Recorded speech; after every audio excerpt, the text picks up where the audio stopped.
这是哪儿？我不是死了吗？我竟然穿越了！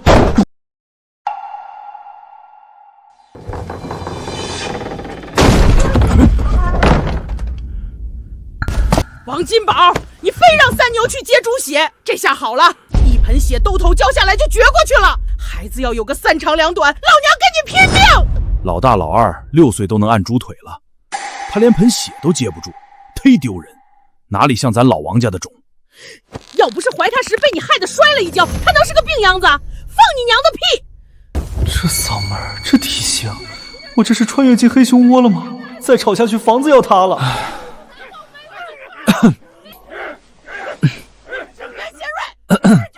爹娘，别吵了，我没事了。哎呦，我的儿啊，你可算醒了！睡了这么久，一定饿了。开饭，我们马上开饭。我的妈呀，这臂力单手夹我跟夹个布娃娃似的。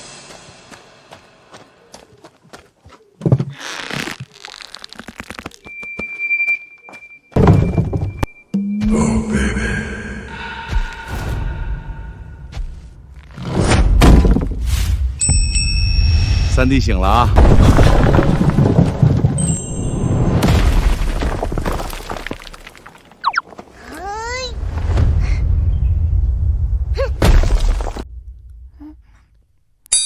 三哥，你要不要吃？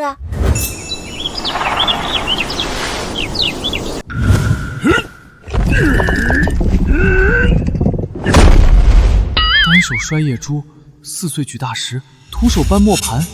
这个家里只有我是个正常人吗？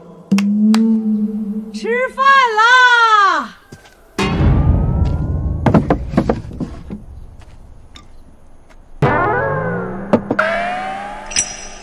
我果然是进了黑熊窝了。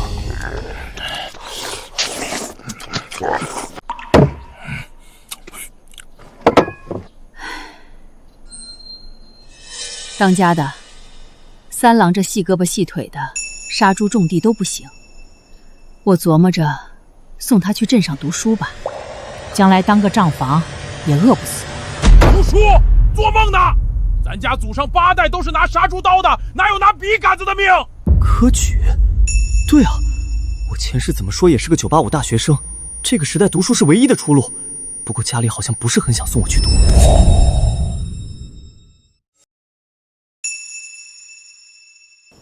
爹，我能读书，我肯定行。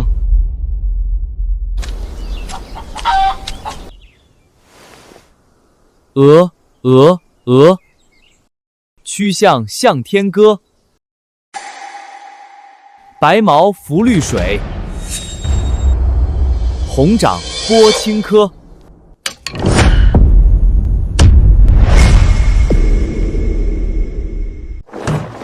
这是诗，我儿子会作诗。这三郎，你这哪儿学来的顺口溜？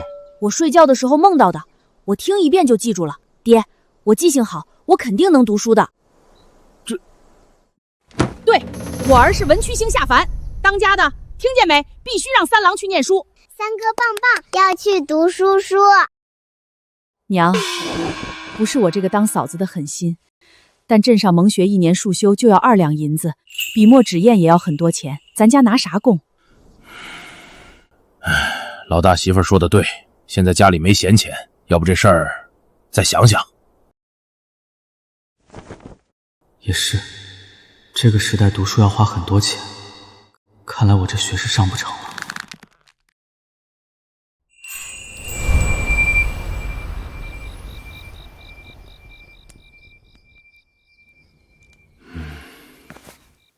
孩子他娘，明儿个起，我带老大老二去邻村多包几头猪杀，再去求村长借点，应该也能凑够束修的。我这也还有些玩意儿，看能不能拿去换点钱帮衬。就是我们这样偏心三郎，也不知翠花会不会闹意见。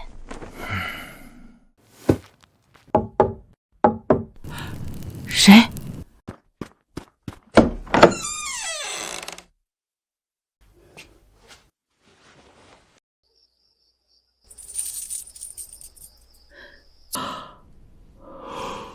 翠花这刀子嘴豆腐心的，这可是她攒了1年多的私房钱啊！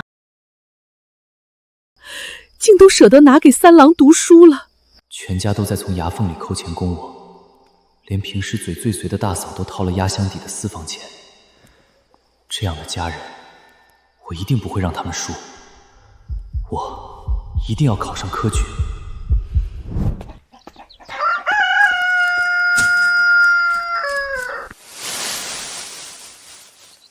三郎、虎妞，你们过来把猪草挑挑，挑出枯叶子，都扔了。好。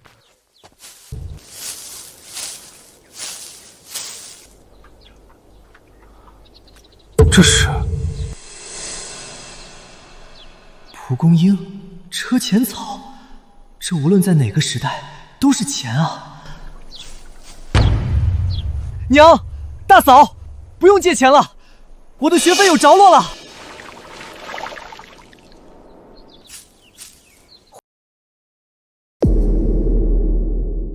三郎，你又说胡话了，哪里来的钱？这不就是猪草吗？娘，上次我上火嘴角大痨泡，镇上大夫给我开的药就是这个，这叫蒲公英，晒干了，药铺收的。娘，让大嫂以后多打点这个，在院子里晒干，然后让二哥带去药铺问问。行，娘信你这文曲星的脑子，这就铺席子晒。来干什么？是哪里不舒服？大夫，俺们来。大夫爷爷，我们不是来看病，是来卖草药的。蒲公英、车前草，去除了杂根，晒得透，品相完整，还有熟大黄，都很不错。大夫爷爷，那您收吗？收。小六子，上秤。一共700文，7000银子，拿好。真能换钱，三牛，你真的神了！大夫爷爷，以后我们还给您多送点，可以吗？当然，这蒲公英和车前草有多少，我要多少。好嘞，二哥，我们走。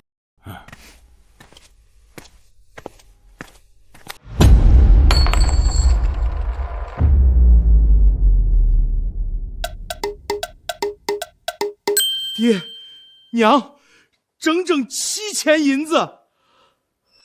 三郎挑的那些烂野草，真卖大钱了。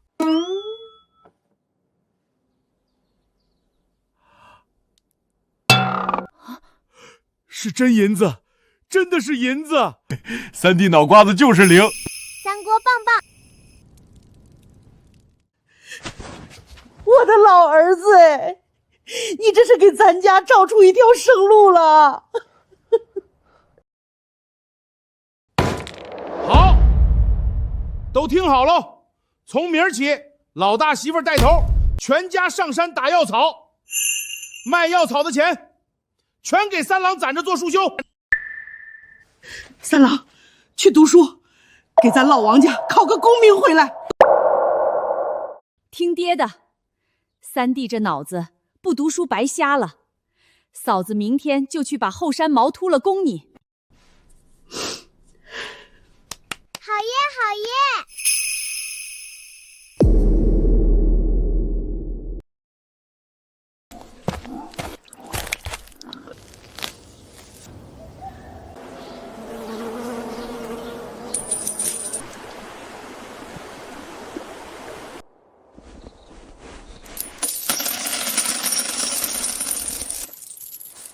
！1文、2文，980文，990文，1两999文，没了。没了，还差10文钱，才够2两银子的束修。没事儿，我们再多存一下就好了。爹，等会儿。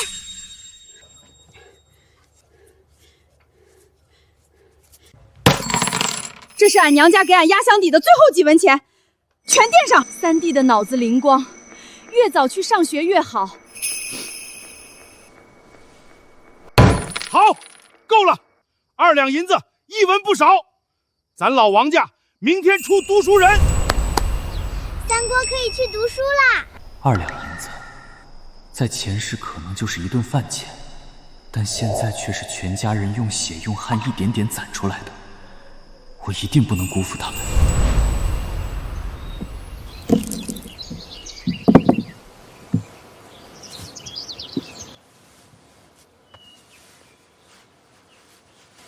拜师的6里齐了，老二，砚台磨好没？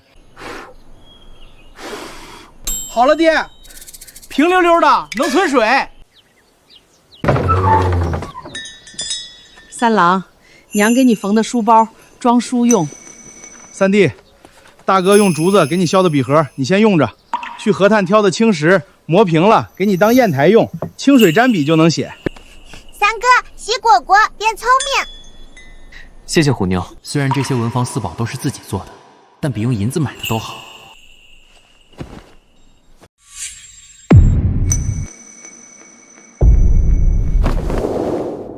爹、娘、大哥、大嫂、二哥、虎牛，你们对我的好我会记住，我一定考个功名回来。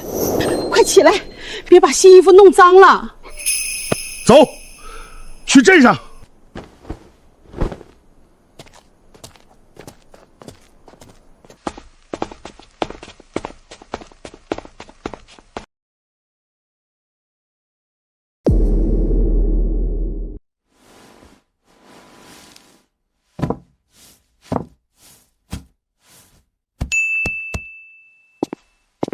赵夫子，我家三牛来拜师开蒙，屠户之子开蒙，也未尝不可。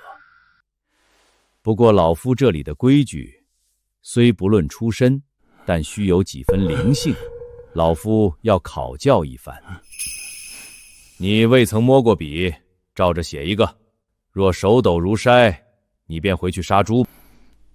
前世我也算练了10几年的书法，肌肉记忆还在。写字应该还是没有问题的。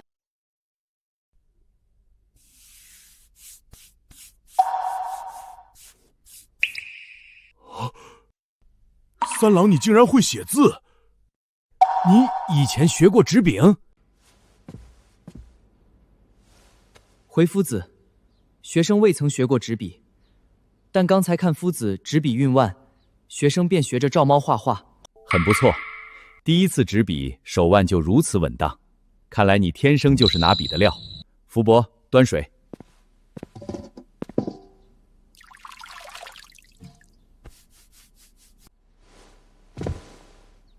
请恩师喝茶。入我门下，首重规矩。三牛此名市井气过重，老夫赐你一字，日后便叫明远。王明远，这名字还不错。弟子王明远，谢恩师赐名。今日有新同帮入学，明远，你自我介绍一下。诸位同窗，我叫王明远，初来乍到，请多指教。你撒谎！我认识你，你根本不叫王明远，你叫王三牛，你家是杀猪的。原来是个杀猪匠的儿子，一身猪骚味儿，也配跟我们坐一起读书。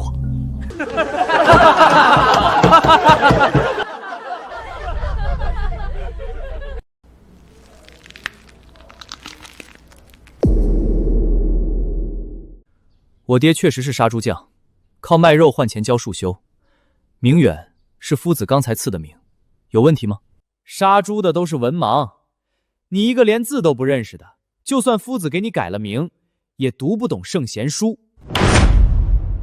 陈宝，本夫子也曾放牛种地，你读了半年书，连尊师重道都忘了。既然你觉得他读不懂，我就先考考你，背《三字经》前10句。人之初，性本善，性相近，性相近，习相远。狗这么久了，连前10句都背不熟。明王，你跟着我读一遍。是，夫子。人之初，性本善，性相近，习相远。人之初，性本善，性相近，习相远。苟不教，性乃迁。教之道，贵以专。苟不教，性乃迁。教之道，贵以专。昔孟母，择邻处。子不学，断机杼。昔孟母，择邻处。子不学，断机杼。明远，再背一遍。人之初，性本善，性相近，习本远。方知愁子不学，子不学，断机杼。陈宝，你还有何话可说？去院子里站着，抄写50遍。果然在哪里都有熊孩子，不过跟我比，这熊孩子还是嫩了点儿。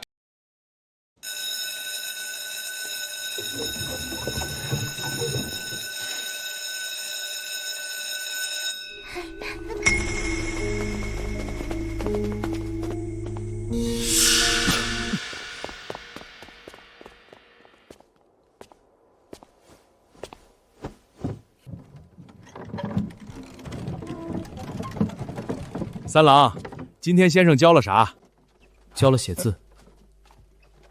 笔墨纸砚消耗太快了，草药也越挖越少，家里人吃的又多，靠这个更撑不住后续的科举花销，得找个新的营生才行。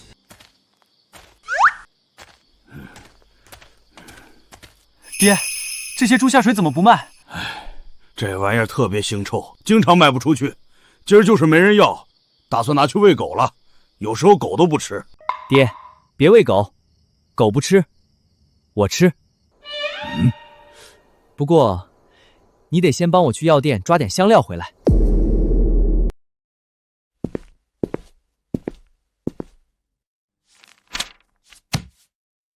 掌柜的，抓药。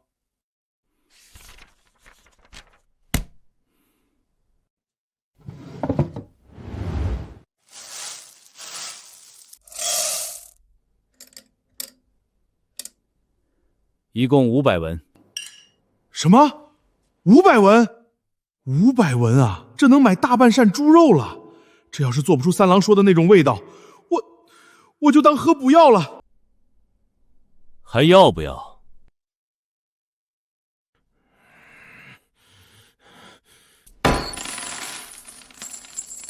要。我儿子是文曲星下凡，一定不会错的。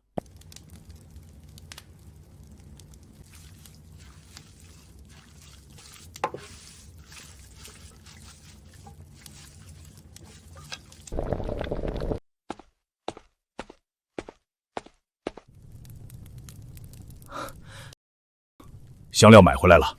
爹，香料用布包起来放锅里。大嫂，加水，放猪下水，加大火。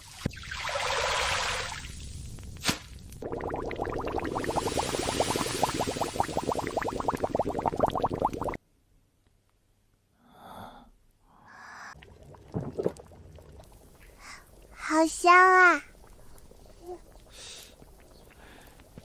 爹，你说这水煮下水咋不臭了？我哪知道。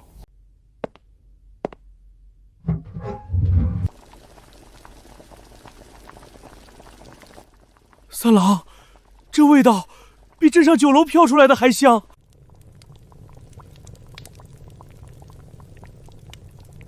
大嫂，你尝尝。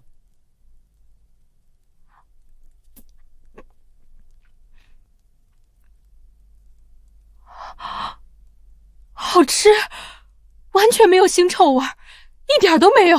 三锅，我也要肉肉。都有。爹，你把卤肉都切一下，让大家都试一下。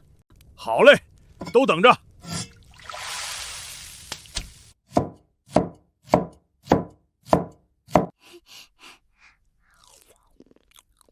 三锅，好吃好吃，好好吃的肉肉。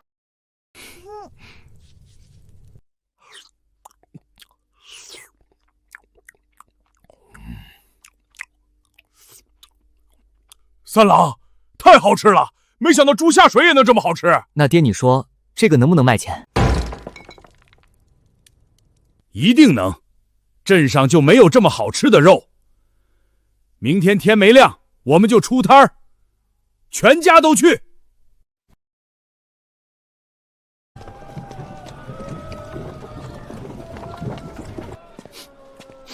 老王头，今儿改的当了，推的啥宝贝？嚯，这啥味儿？香的邪性。王屠夫，这咋卖的？肥肠20文一斤，猪肝、猪心、猪肺这些下水15文一斤，卤猪头肉20文一斤，夹馍10文一个，饼子夹肉，浇热汤。猪下水20文，猪肉才10文，你抢钱啊？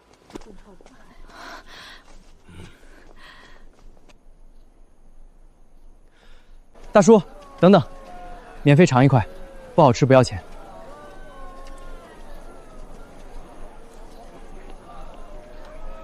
好吃啊！下水竟然也这么好吃！老王头，给我切半斤，不，切1斤。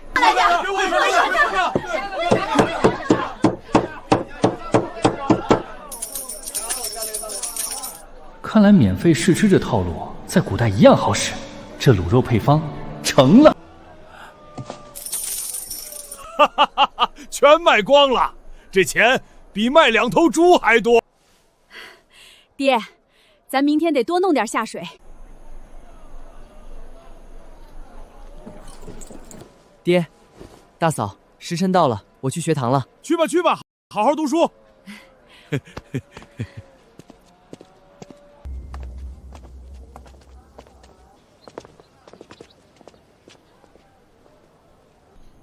哎呦，什么味道？好大的猪骚味儿啊！王三牛，我刚才看见家里人在街口卖猪下水，那种下贱东西你们也吃得下，真是丢我们读书人的脸。靠双手赚钱教束修，不偷不抢，不丢人。有些人读了这么久的书，连《三字经》前10句都背不出来，才丢人。你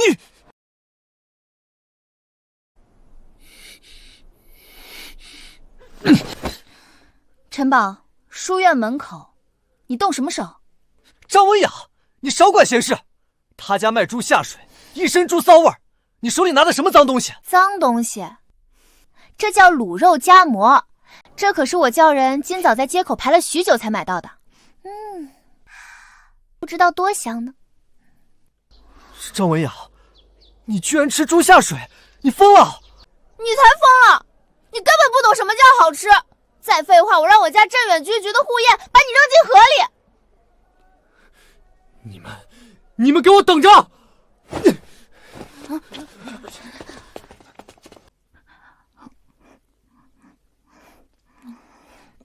孬种！王明远，街口那个卖卤肉的摊子是你家的？是我家的。太好吃了，比酒楼的厨子做的还好吃。明天你能不能给我带一个卤肉夹馍到学堂来？我给你钱。好，明天给你带。好，那以后我罩着你。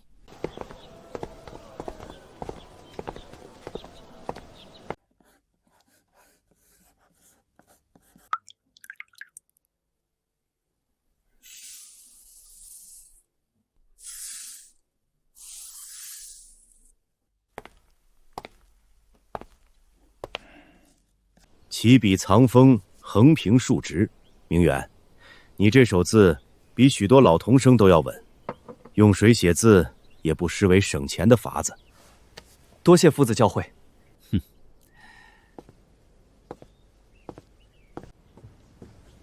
明远，这块聚芳斋的桂花糕给你吃。谢谢，不用了。吃吧，我吃了你家的卤肉夹馍，都不喜欢吃这个了。我思来想去，明儿你得给我带2个卤肉夹馍才行。没问题，你要多少我给你带多少。但我想问问你，你知道镇上哪几家药铺收药材的价格最公道？这你算问对人了。我家商队每天都在街上跑，这事儿包在我身上。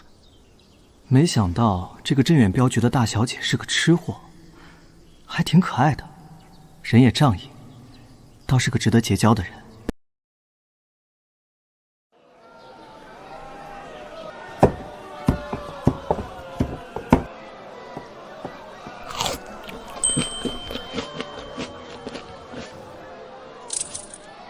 谢谢光顾，明天再来哈。两位差爷，我们醉仙楼东家想要他那个卤肉的方子，你们帮我们去敲打敲打，事成之后少不了2位的茶水钱。刘管事放心，一个杀猪的还能翻天不成？差爷，您这是干什么？干什么？我们县衙刚刚接到举报，说有人吃了你家的猪下水，上吐下泻的，还险些闹出人命。王金宝，你跟我们走一趟吧。我看谁敢动我爹！大胆！你们敢抗拒官差，想造反是吧？两位差爷息怒息怒，大家都是街坊，有话好好说嘛。王老弟，明人不说暗话，我们醉仙楼出50两银子买你这卤肉方子，并且帮你搞定这事。不过以后你家不能再卖卤肉，怎样？50两买方子，你们这是要断我全家的活路！不卖，不卖。我醉仙楼在县衙里还有几分薄面，本来可以保管你平安无事，但你若不卖，就只能在里面蹲着了。你，哼！两位差官，公事公办吧。二牛，动手，咱全家都要掉脑袋！你们先回家去，我去蒙虚找三郎。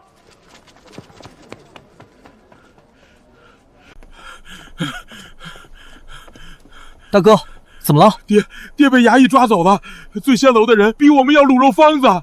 醉仙楼衙役，这是官商勾结明抢，硬碰硬绝对不行，我得借势。文雅，我爹被醉仙楼勾结衙差抓了，你家镇远镖局在镇上人脉广，能不能请你家帮帮忙？岂有此理！那我明天岂不是没有卤肉夹馍吃了？走，跟我回镖局，我找我祖母去。在这个封建社会，我家现在连个护身符都没有。等救出爹，我必须拼命考取功名，否则不止保不住方子，以后甚至连命都保不住。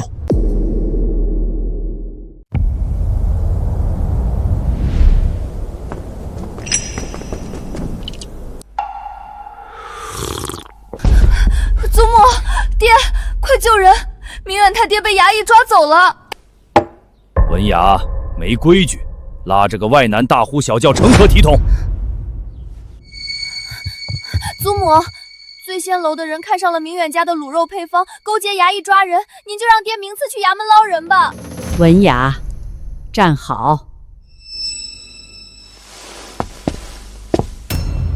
你是王屠户家的三子？是，学生王明远，见过老夫人，见过张老爷。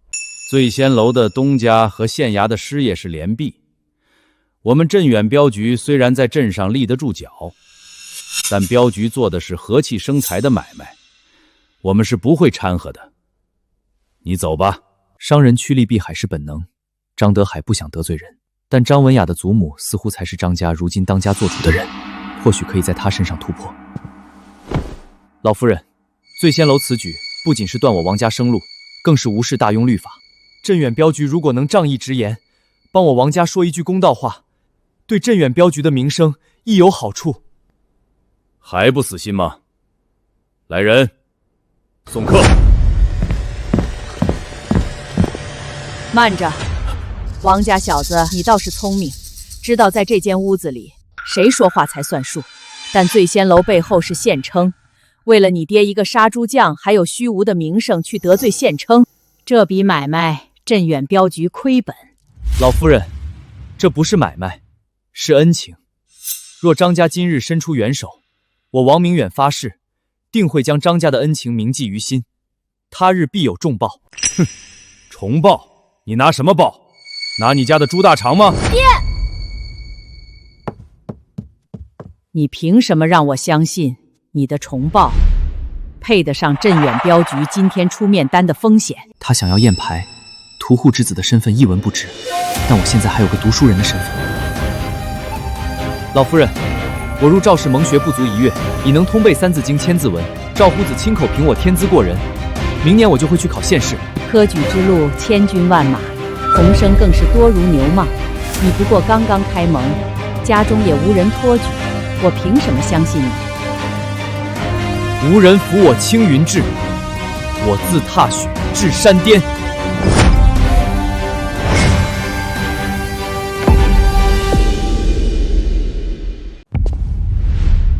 无人扶我青云志，我自踏雪至山巅。好一句我自踏雪至巅峰。老婆子我活了60载，阅人无数，有这等心气的少年郎，你是第一个。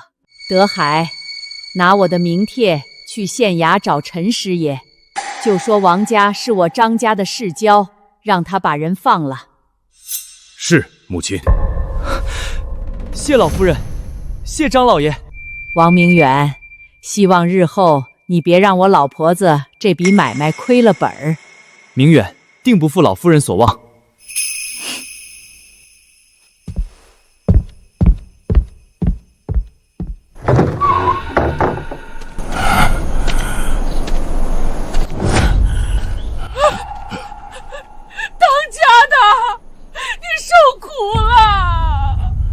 居然敢打我爹！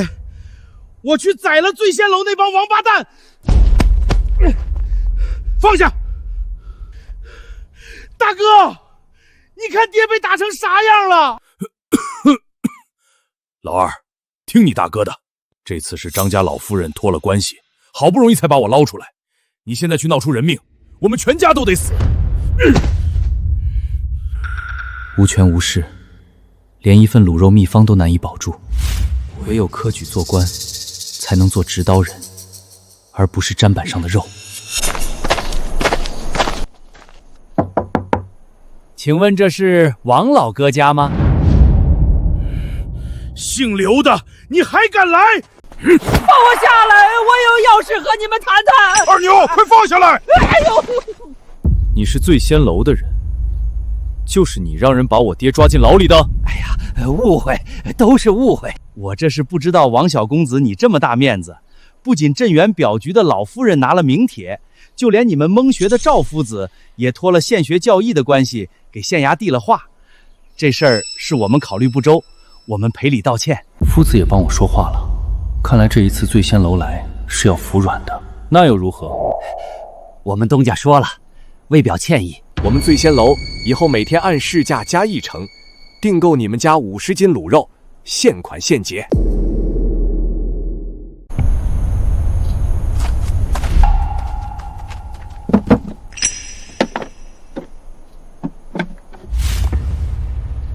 另外，这是5两纹银，算是我们东家给王老哥赔的汤药费。王小公子，你看这诚意够了吧？谁稀罕你们的脏钱？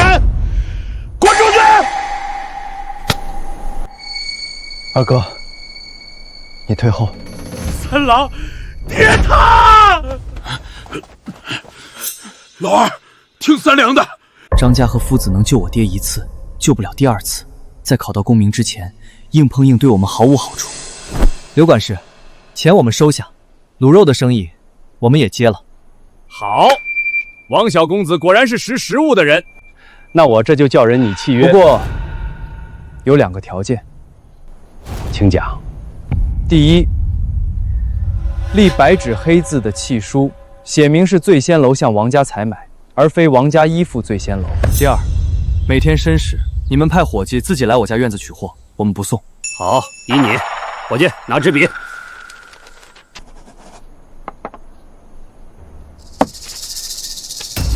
爹，按手印。那就不打扰各位了。明日申时，我派人来取货。三郎，为啥要答应他们？爹白挨打了。老二，三郎做得对，民不与官斗，不低头，咱全家都得进去。爹、娘、二哥，今天他们愿意低头还配银子给我们，是因为镇远镖局，是因为学堂的夫子。如果我一直只是个普通学童，张家和夫子的人情总有用完的一天。那咋办？唯一的办法，就是我自己成为那个别人惹不起的人。我要参加科举，我要参加科举，我要参加科举。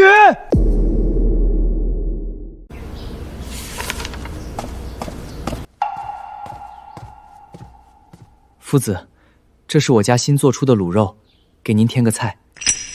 昨日家父遇险，多谢夫子向县学教士递话。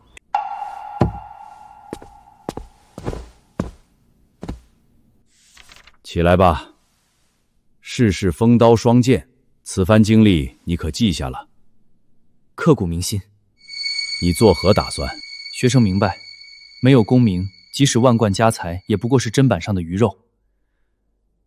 学生唯有科举一途，方能保住家人。好，既然你已下定决心，从今天起，你除了日常的蒙学课业，还得每天必须背诵2篇破题，写1篇策论。是，夫子。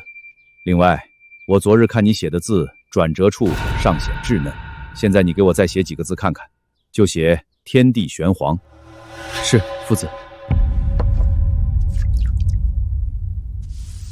力道有了，但因为过于用力，转折不够圆润。科举考场的判卷官不喜欢带有力气的字，你回去再练100遍。学生谨记。可以了，你回去吧。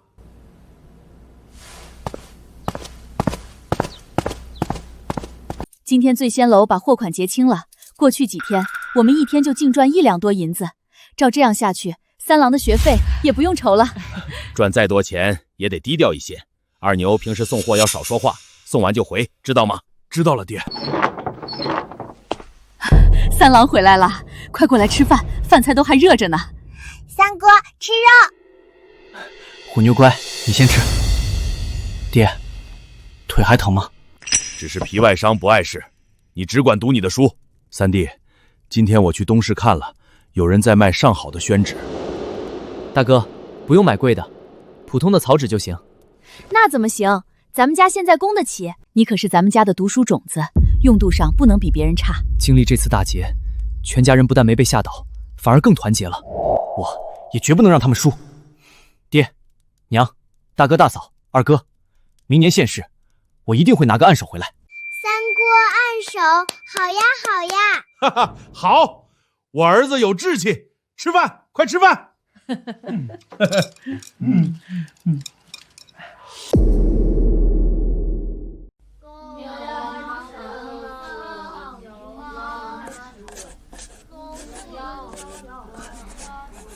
明远，你都连着写了2个时辰了，歇会儿吧。下个月就是县试，我没时间歇。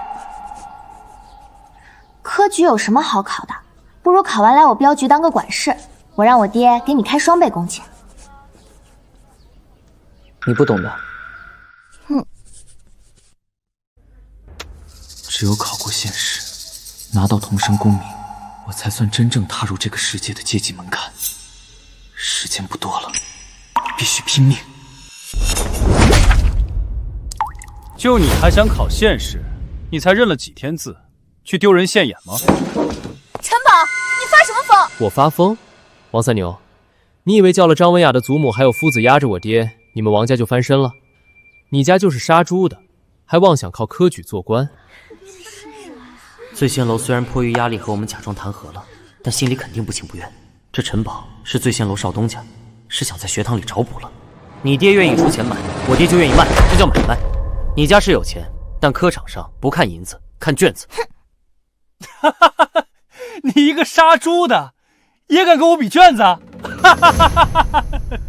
既然你自认读的书比我多，那下个月献策，看放榜名次即可。比名次？好啊，你若名次不如我，那就给我滚出蒙学，并且把你家卤肉的配方双手奉上，敢不敢赌？好，我若名次比你高，那以后醉仙楼每天的50斤卤肉，你这位少东家每天申时亲自推着独轮车到我王家院子里来拉货。你想让我堂堂醉仙楼少东家去推猪下水？哼，不敢你就闭嘴。好，谁说我不敢？我答应你，我就不信你这杀猪匠的儿子能考得上。哎，吵什么？都坐下。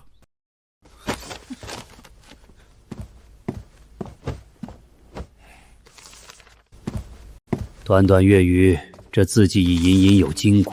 此字不仅技艺超群，这专注力更是可怕。看来我没看错人。明远，你且跟我来。这杀猪家的定然是要被夫子批评了。都怪你！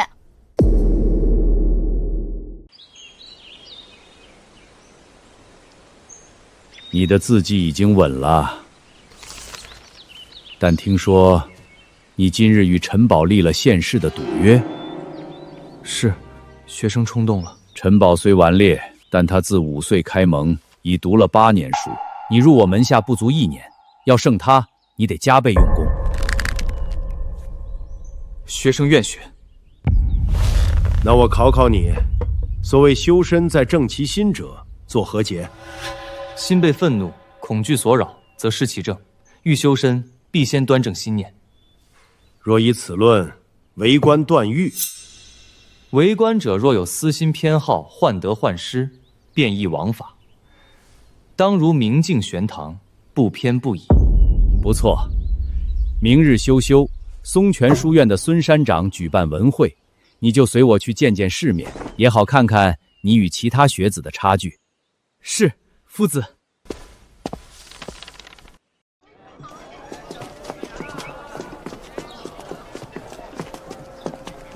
王三牛，不知道夫子怎么想的，竟然让你也跟着去松泉书院。我也没想到夫子会带上你。松泉书馆里面可都是县里有头有脸的读书人，你穿这样进去，待会儿别说是跟我是同一个蒙学的，我丢不起这个人。夫子带我们去见世面，带的是眼睛和耳朵，不是衣服。死鸭子嘴硬，等会儿到了地方，我看你怎么收场。在吵什么？走快点！是夫子，我来了。这就是镇上专为科举开办的书院，束修就要10两银子，果然是气派不少。看什么呢，乡巴佬？卖了你也读不起这个书院。我是没钱读，你呢？是不是因为太过愚钝没被看上？你，陈宝、明远，跟上。今日记住，你们要多看、多听，多长见识。是，夫子。哼。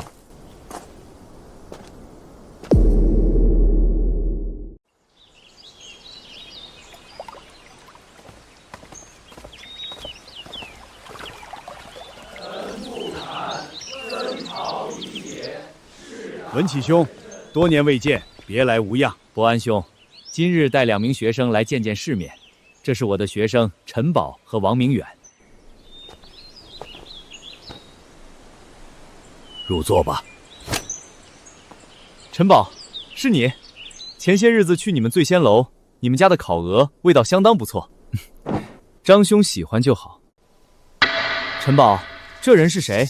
穿得这般寒缩，这里可是松泉书院，怎么什么人都放进来？张兄，这人呐，虽然是我们蒙学的，但他爹只是个在菜市场杀猪的屠户，上不了什么台面，你别在意。王三牛，我早就说你不该来，你一个屠户之子，穿成这样，不觉得丢人吗？原来是杀猪匠的儿子，怪不怪我闻到一股猪腥气？你看他衣服上还有补丁，简直有失斯文。科举考的是卷面上的黑白文章，不是身上的绫罗绸缎。你若觉得衣服能考取功名，不如把你的卷子交给裁缝去写，何必坐在这里读书？你个屠户之子，竟敢骂我！肃静！文会重地，大声喧哗，成何体统？陈宝、明远，你们还不坐下？是。文启兄，你这学生口齿倒是灵了，让伯堪兄见笑了。就是不知文才如何，适逢文会，待我帮你烤香一番。下面文会开始。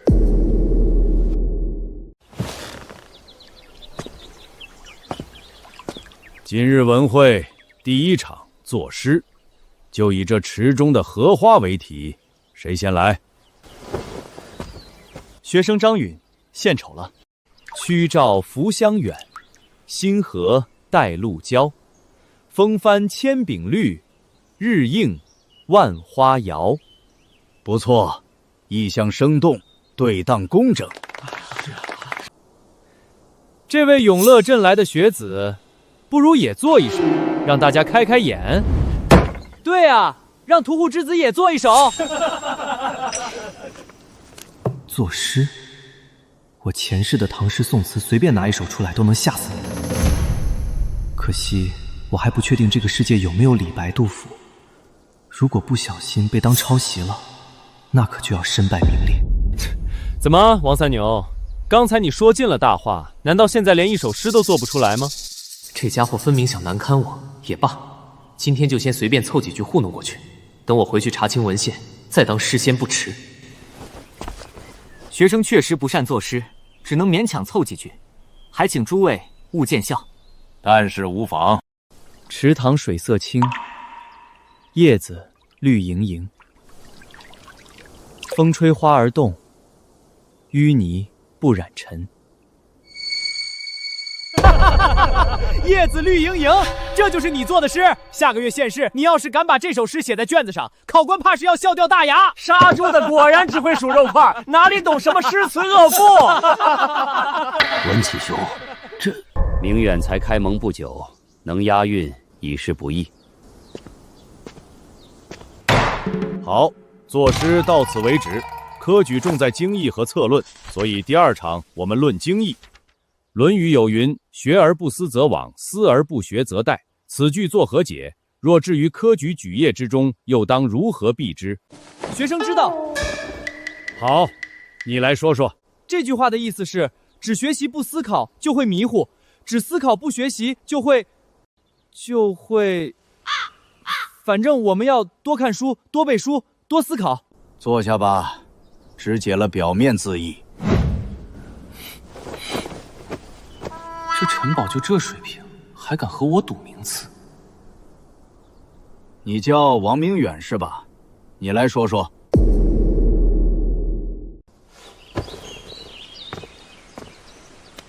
回孙山长，学生以为，往夫者迷茫无德，殆者空树尽微。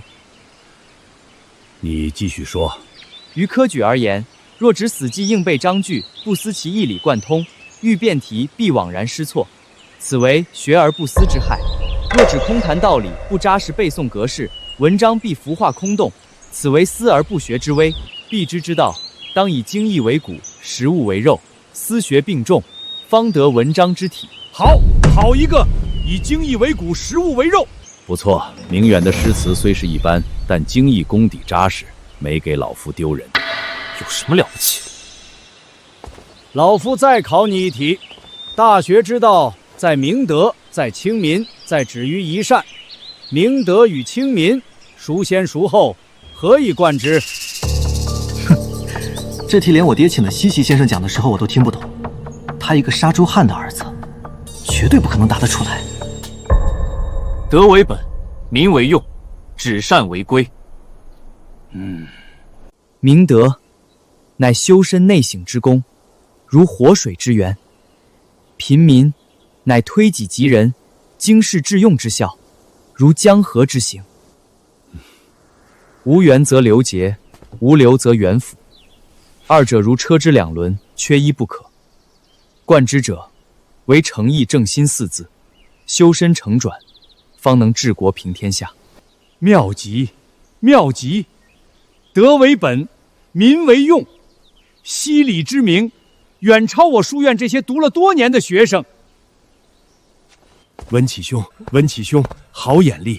此子根基之厚，西礼之名，已非寻常蒙童可比。即使在我这松泉书院里，除了张允等寥寥数人，怕已无人能及。伯安兄过誉了。依老夫看，下月县试，此子大可下场一试锋芒了。伯明兄会债，正欲让他早入科场，如新铁淬火，于错磨中见其淬性，于败绩中知其不足，不期少年得意，但求百炼成铁。孙山长，经义虽重，但科举艺考师傅，他诗词粗鄙，若只凭背诵经义，恐怕难以在现实中脱颖而出吧。张允，科举取士，经国济世之才为先，师傅为辅。他小小年纪有这份见力，已是难能可贵。孙山长，您别被他骗了，他不过是瞎猫碰上死耗子，刚好背过这段罢了。陈宝，文会之上，休得放肆。我知你与明远有赌约，但如此心胸隔敌，谈何科举？夫子，不要再说了。今日文会，明远受益良多。伯安兄，我们先告辞了。文启兄慢走。学生告退。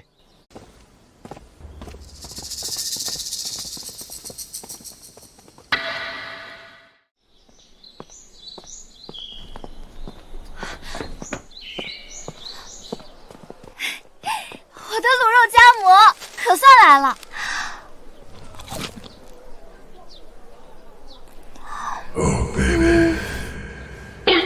好吃。对了，明远，我听说你在松泉书院的文会上把孙山长都惊动了。张大小姐，你说王三牛在松泉书院出风头了？什么王三牛？叫王明远。王明远他对答精义，甚至连松泉书院的张允都被他比下去了。孙山长亲口夸他呢。出风头，他那是出洋相。诸位同窗，且听听这王三牛在文会上做的千古绝句：池塘水色清，叶子绿莹莹，风吹花儿动，淤泥不染尘。叶子绿莹莹，风吹花儿动，这不就是3岁小孩顺口溜吗？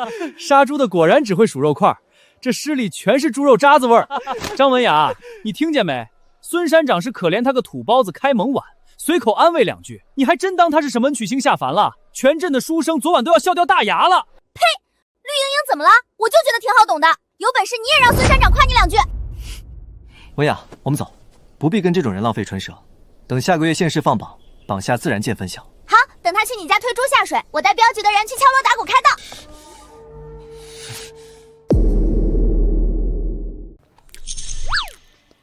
怎么了？明远，你跟我说实话，你那首诗真的很烂吗？确实很烂。那你还跟他赌？你说要把你家的卤肉配方给他。那我以后吃什么？放心，我不会输。陈宝虽然背书慢，但他从小请西地先生教作诗，水平不差的。无妨，科举不止诗赋，还有经义一策论。那你也不应该拿配方冒险啊！我不管，从明天起，你每天给我带2个，不，3个卤肉夹馍。万一你输了，我好歹能多吃几天。好，好，我给你带就是了。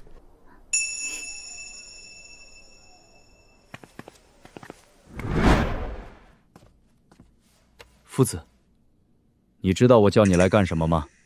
陈宝虽然说话难听，但他在门外说的其实也没错。你的师傅不只是短板，简直可以说得上是惨不忍睹。学生惭愧，以后一定更加努力。但你运气不错，咸宁县令刘大人出身寒门，最厌恶华而不实的辞藻，所以刘大人判卷首重经义，次重策论实务。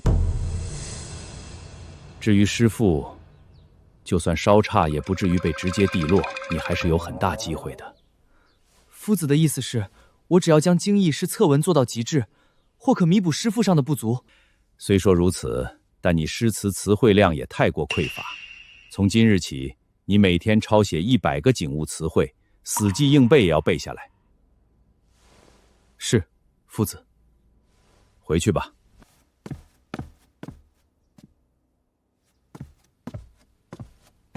夫子，学生有一个问题想请教。说。夫子博览群书，可曾听闻李白和杜甫这2位大诗人？李白、杜甫，这2人是谁？在本朝和前朝的诗橱中，老夫都从未见过这2个名字。这个世界竟然没有李白和大福，也就是说，这个世界没有唐诗宋绝。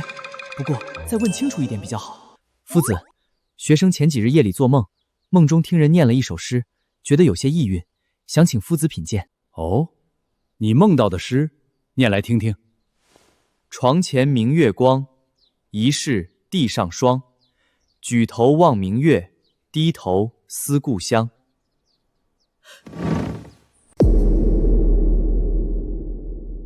这诗是你梦到的？是，梦中一位白衣剑客对月饮酒，随口吟出。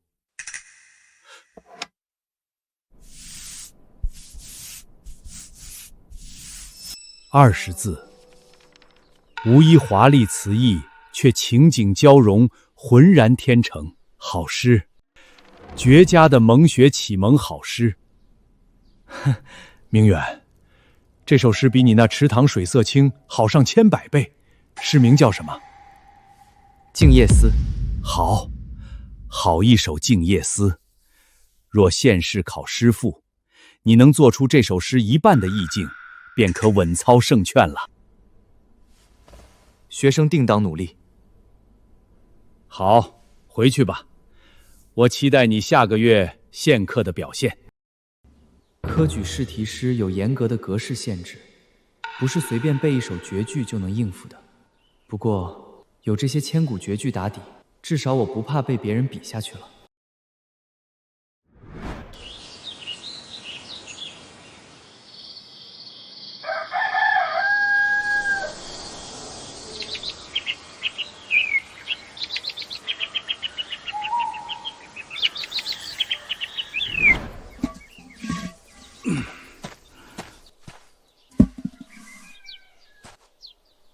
这缸又带去做什么？里面装了腊肉、咸鱼，用油纸包了3层。娘，从这到县城最多也就3天路程，不用带这么多东西吧？三弟，听娘的，放心，我背得动。也罢，儿行千里母担忧，这些都是家人的心意。反正我这家人除了我，都是天生神力，多背点也行。穷家富路，县城里什么都要花钱，这些你全带上。爹，家里还要留着进货买香料，我用不了那么多钱。家里有我和你娘呢，你只管去考，钱的事儿不用你操心。三哥，这是猪筋骨，爹说能辟邪，你带着。前世我只知一个人打拼，这一世，全家人倾尽所有托举我，这现世，我非赢不可。爹娘、大哥大嫂、二哥虎娘，你们放心，我一定会把功名拿回来。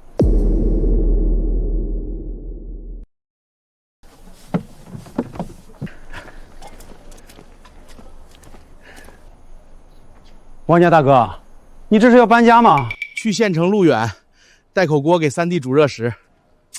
你可真宠你三弟啊，还给你三弟把厨房都搬来了。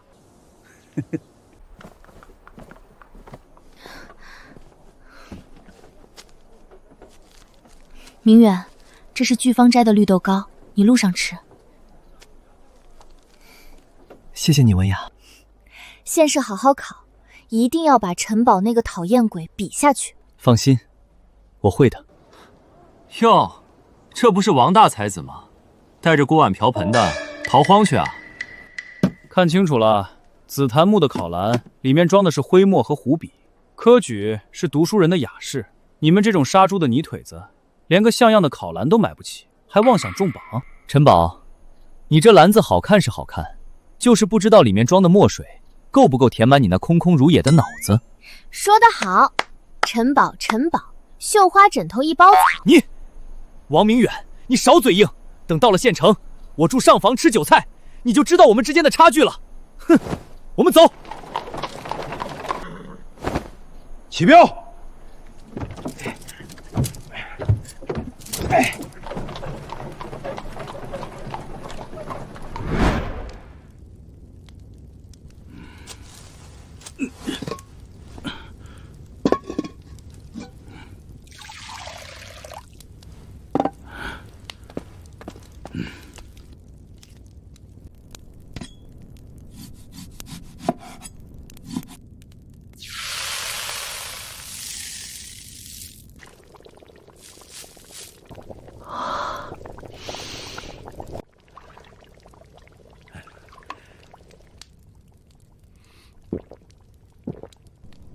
怎么，想吃？哈哈，谁想吃了？我就是饿死都不可能会吃你们这些下等人的东西的。陈大少爷骨头硬，这话大家可都听清楚了。大哥，既然别人不稀罕，咱们自己敞开吃。好嘞。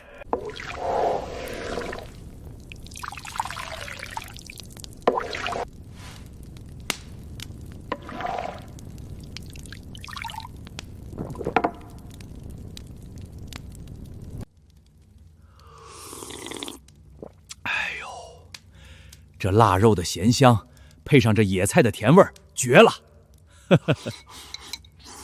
可不是嘛，我敢说，这比醉仙楼的大厨做的还够味儿。大牛哥，锅里还有没？我还能再干3大碗。有，还有，都放开吃。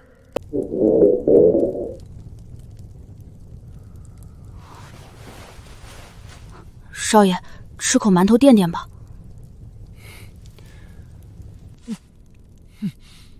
这么硬怎么吃？王大牛，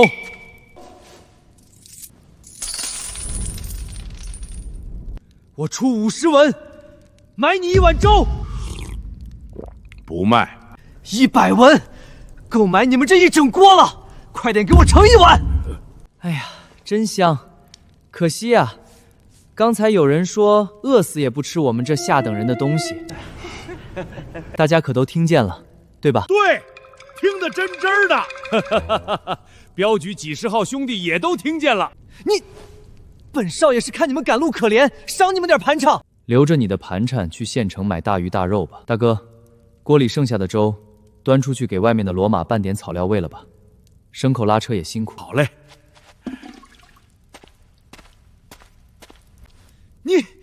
你们宁可喂畜生，也不卖给我！王明远，你给我等着！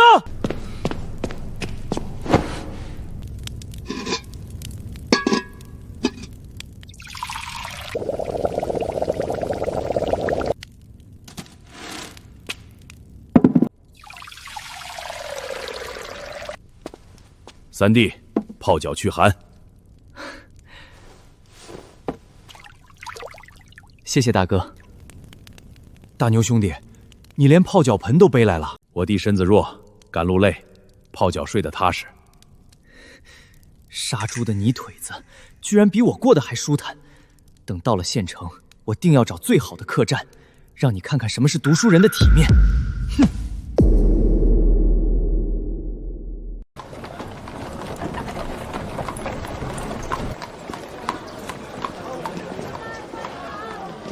这就是咸宁县城，确实比永乐镇繁华多了。是啊，看起来真热闹啊！大牛兄弟，明远，镖局的货要入东市的库，我们就在此别从。等考完试，你们可以到城南的顺丰货账找我们。多谢张伯父，一路照应。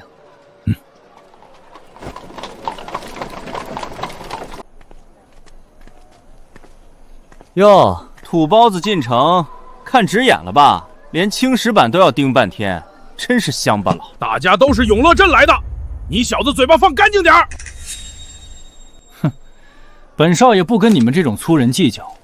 看见那块牌匾没？福来客栈，咸宁县最好的客栈。今晚本少爷就住这儿最好的天字号上房，吃山珍海味。你们背着铁锅，赶紧去城外找个不漏雨的破庙蹲着吧。别在这儿碍眼！谁说我们要去破庙？这客栈你住的，我们也能住。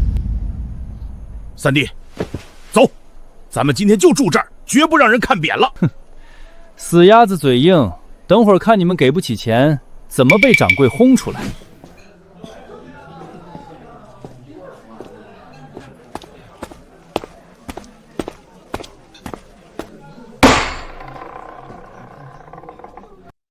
小二，给本少爷开一间天字号上房，要最好的。这位少爷，真对不住，限时在即，客栈天字号、地字号全满了。什么？满了？我出双倍价钱，把别人赶出去。少爷，住这儿的都是来赶考的秀才工，我们可得罪不起啊。现在只剩后院柴房边上的一间下房了，您看……你让本少爷住柴房？哈哈，大少爷，我还以为你多厉害，原来也只能去睡柴房边上啊！闭嘴！我睡柴房，你们这种泥腿子连柴房都没得睡。小二，把这2个杀猪的给我赶出去！你是明远？李茂，以前在蒙学和我同过双，后来听说他来县城谋生，没想到竟在这家客栈做管事了。明远，真的是你？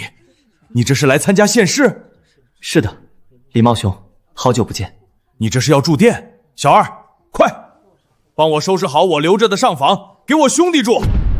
什么？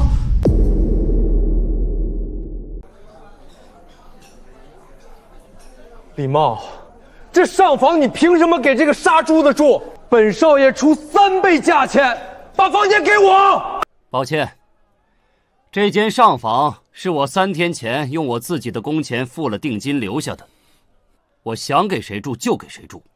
嘿，就是，谁让你不早点来定？怎么，大少爷现在是想睡大街，还是去睡柴房旁边的下房？我们走着瞧。明远，当年在蒙学，要不是你分我肉炸馍，还教我算术，我也当不上这客栈的管事。快，跟我上楼，房间已经收拾好了。感谢李茂兄。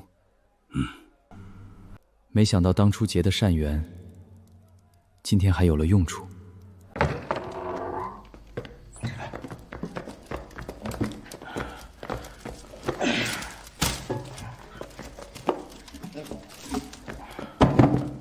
明远，你们这是把灶房搬来了？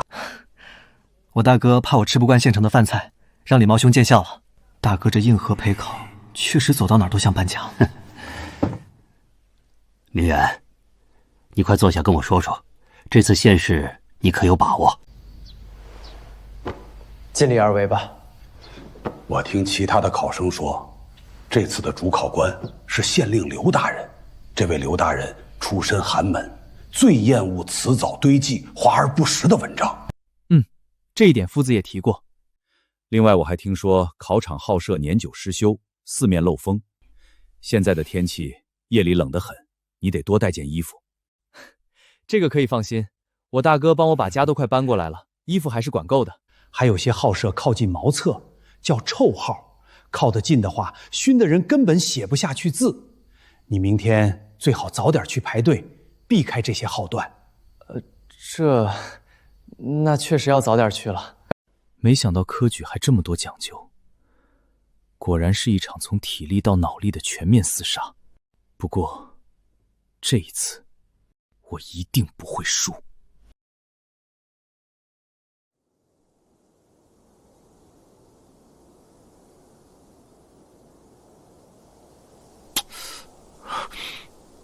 这什么破地方？这是人住的吗？咦，陈宝，你怎么住在这下房区？张允兄，别提了，本来我带足了银两要住上房，全被那个王三牛给搅和了。王三牛，那个在孙山长面前出风头的屠户之子，就是他，他仗着认识这客栈的管柜，硬抢了我的上房。张允兄，这小子根本没把你们松泉书院放在眼里，他还说这次县试按手，非他莫属呢。大言不惭，我张允10岁通读四书，13岁作诗百首，他一个杀猪匠的儿子也敢觊觎暗手？对，张允兄的才学，县城谁人不知？张允兄，你可一定要给他点颜色看看。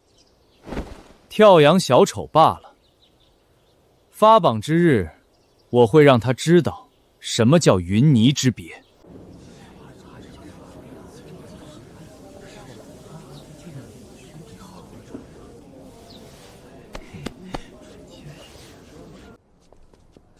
大家快看，有人背着铁锅和酸菜杠来考科举，这是知道自己考不上，打算直接在这里支摊卖杂碎汤吗？跳梁小丑，你也是没活了。对，你这种就叫跳梁小丑。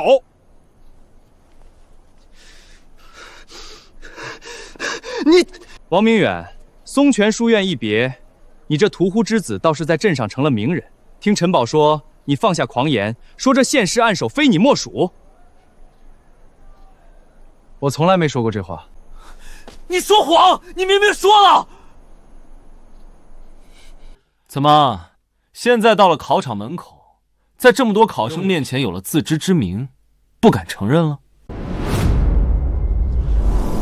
我虽然没说，但既然你今天当面问了，那我现在告诉你，这现世暗手，我确实要争一争。好大的口气！你一个开蒙不足1年的屠户之子，想拿暗手？你若拿了暗手，我张允把这考场门前的石狮子吃下去。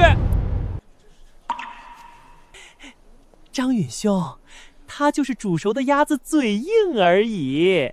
石狮子太硬，怕张兄咬不痛。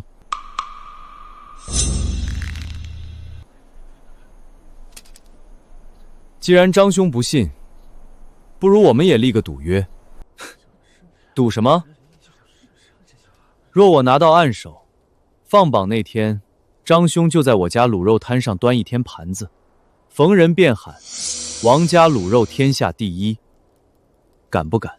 哈哈哈哈！好，但若你拿不到暗手，放榜那日，你要在县衙门口跪下，大喊3声“杀猪的废物不配读书”，一言为定。吉时已到，开考门，众考生排队搜检入场，敢有夹带者，加号示众，革除考试资格。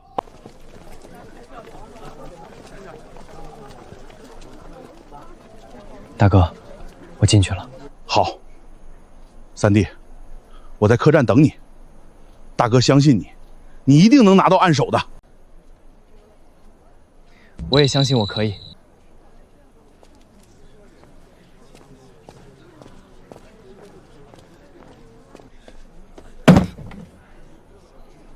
解开外衣，脱鞋。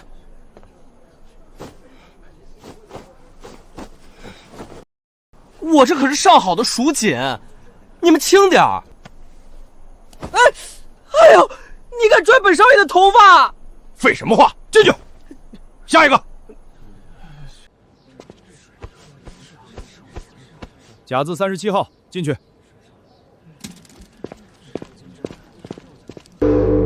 发卷肃静。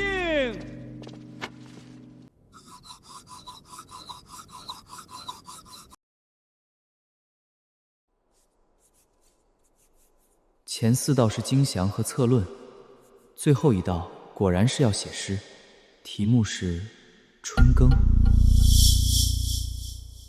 有什么春耕有关的诗？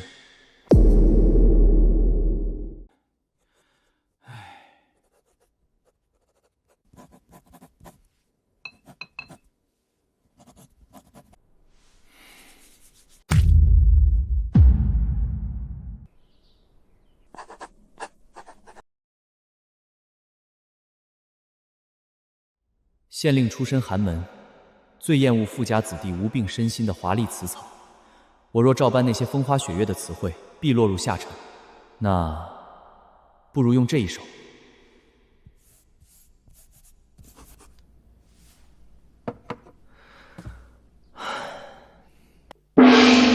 时辰到，停笔，收卷。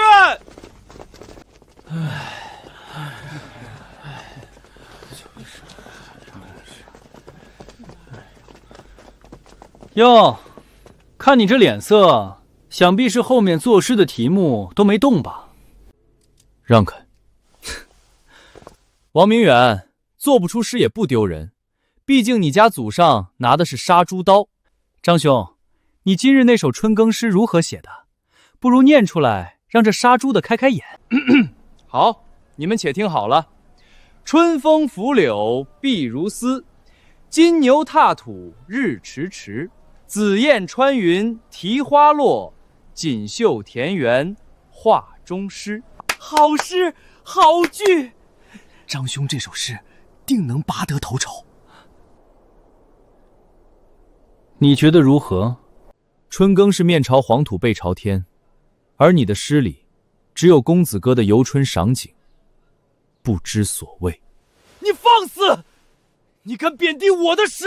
好不好？县令大人自有论断。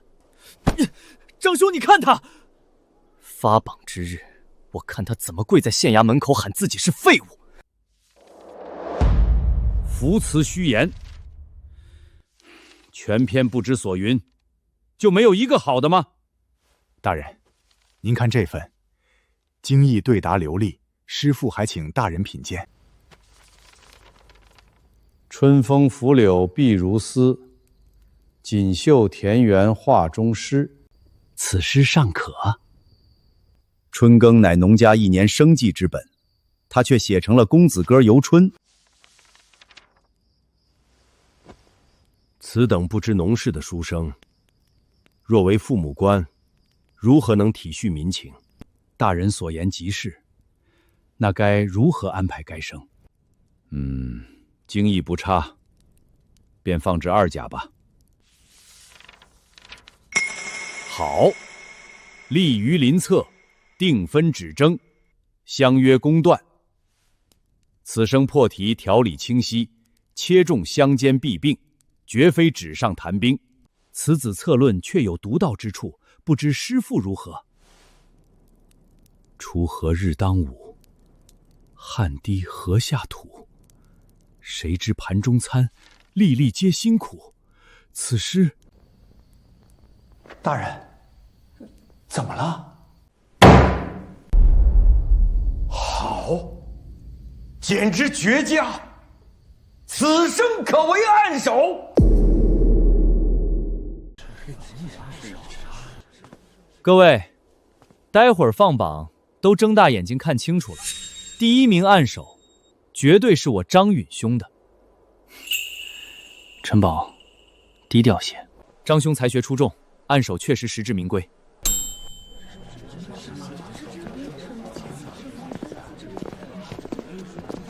哟，这不是王三牛吗？你还真敢来啊！我还以为你准备收拾行李滚回乡下杀猪呢。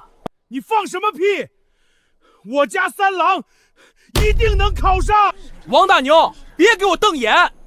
等会儿榜大一贴，你这好弟弟肯定连榜尾都摸不到，等着哭鼻子吧！你们现在给我张允兄磕头认错，说自己是废物还来得及。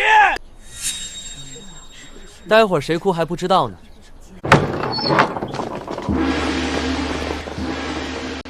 让开，都让开！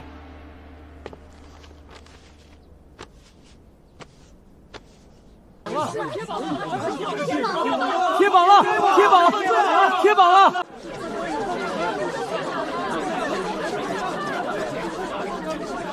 让让，借过。贴榜了！三郎，快看看有没有你。我中了，第20名。没有我，怎么会没有我？我的名字呢？25、18、11，怎么没有我的名字？不可能！不必找你的，先看我的。对，看张兄的，第8、第5、第2，第2名是张兄张远。第2名，怎么只是第2？我的师傅是县城最好的，第1是谁？第1名，第1名是……怎么可能？怎么可能？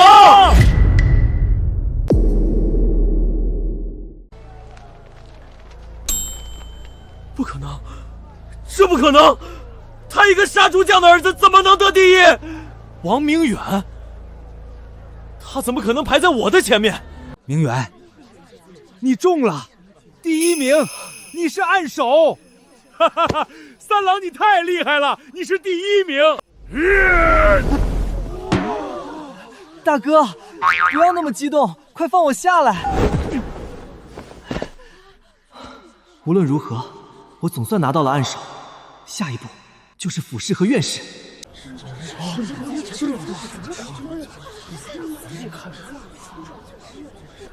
他就是那个永乐镇的王明远，听说是屠户的儿子，居然拿了暗手。王三牛，你是不是舞弊了？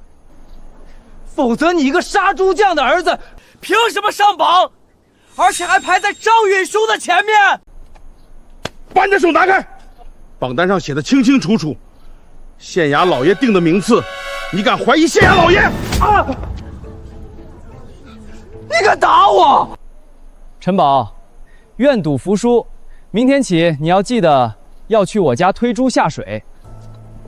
凭什么？王明远，怎么，张兄也想学陈宝不认输？我不服。县试考经义策论，更考师傅。你的经义或许是死记硬背下来了，但你的师父，在松泉书院的所有人都听过。大家听好，这位暗手王明远上个月在松泉书院做过一首咏和诗，内容是：池塘水色清，叶子绿盈盈，风吹花儿动，淤泥不染尘。叶子绿盈盈，这是3岁孩童背的顺口溜吗？师傅写成这样，能过县试，这还能拿暗手？不错，张兄的诗才，我们县城谁人不知？张兄居然屈居第2，我不服！我不服！我不服！县衙肯定有舞弊，查卷子！查卷子！查卷子！查卷子！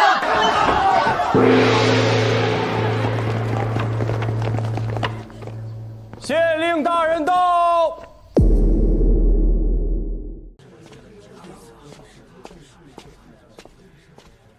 你有何异议？大人，学生张允。来自永乐镇松泉书院，他叫王明远，出身屠户之家，开蒙尚不足1年。在半月前的文会上，他做出的诗句更是如同3岁孩童的顺口溜，所以学生怀疑他在县试中夹带作弊，或者，或者本官阅卷不明，评判不公。学生不敢，但为了科举的公正，恳请大人公开王明远的师父答卷，以服众望。对。请大人公开答卷。果然闹起来了。不过这位刘知姓出身寒门，肯定不系张允这般作态。张允这是自己撞在枪口上了。王明远，有人质疑你的才学，你可需要自证。学生答卷已交于大人评阅，一切全凭大人做主。吴师爷，把张允和王明远的试卷找出来。是。张允，你的这首《春耕》，春风拂柳碧如丝，锦绣田园画中诗，词藻确实华丽，对仗也很工整。谢大人夸奖。但通篇皆是游子踏青之景，春耕乃农人1年生计之本。你吃着农人种出的粮食，却在纸上写着不痛不痒的风花雪月，此乃空洞之文。大人，这，大人，那王明远的诗呢？他怕是连风花雪月都写不出来。你们都听好了，这是本次县试暗手王明远所作的《春耕》。锄禾日当午，汗滴禾下土。谁知盘中餐，粒粒皆辛苦。这就是王明远所作。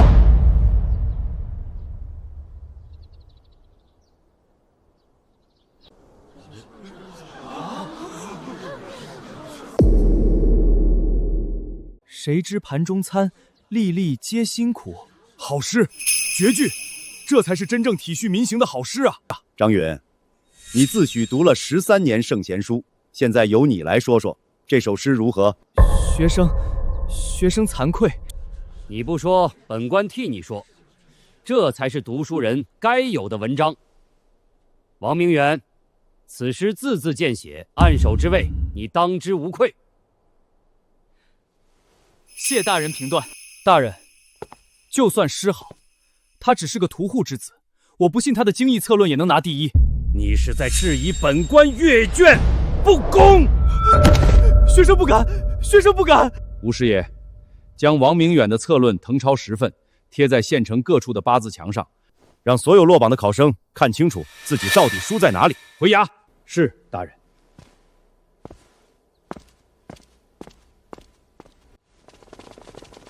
王按手，刚才是我等有眼无珠，失敬失敬。王按手大才，以后还请多多指教，多多指教。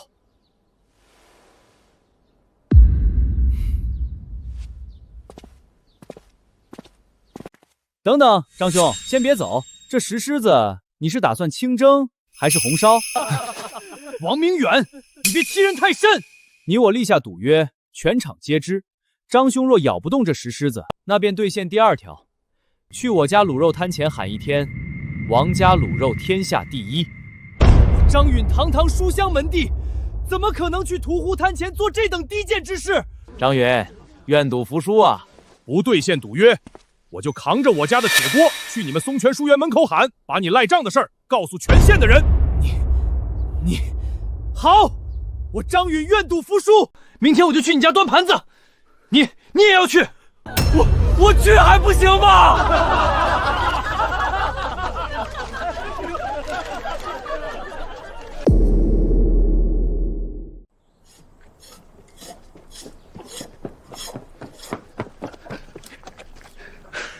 爹，娘，三郎考了县市按手第1名。老大，你说谁第一？就是三郎，榜单最顶上写着咸宁县同名按手。爹，娘，是真的，我拿了按手。老天爷，咱家竟然出按手了！还远着呢，还得参加府试、院试，还有……老三，你一定可以的。老二，你去猪圈抓一头大肥猪，今天杀猪，摆流水席，全村吃肉。好嘞。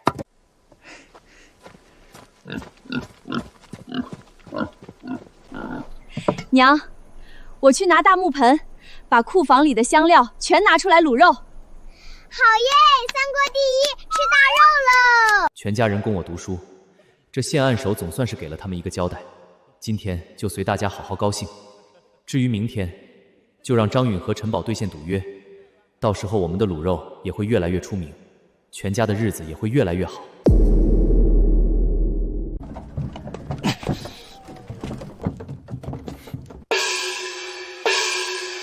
各位街坊邻居，快出来看啊！最先楼少东家陈宝亲自给王家送猪下水了。还真是陈少爷，听说他们和王家老三打赌输了。说起来，这王家老三真是厉害。张文雅，你别敲了！那怎么行？我得帮你广而告之。让一让，让一让！最先楼少公家送猪下水喽！张大才子，时辰到了，是时候喊起来了。王家卤肉，天下第一。没吃饭呀？大声点儿，后排的客人都听不见。王家卤肉，天下第一！既然天下第一，张大才子，给我来个夹馍试试。愣着干什么？递给客人啊！送货的来了，让一让。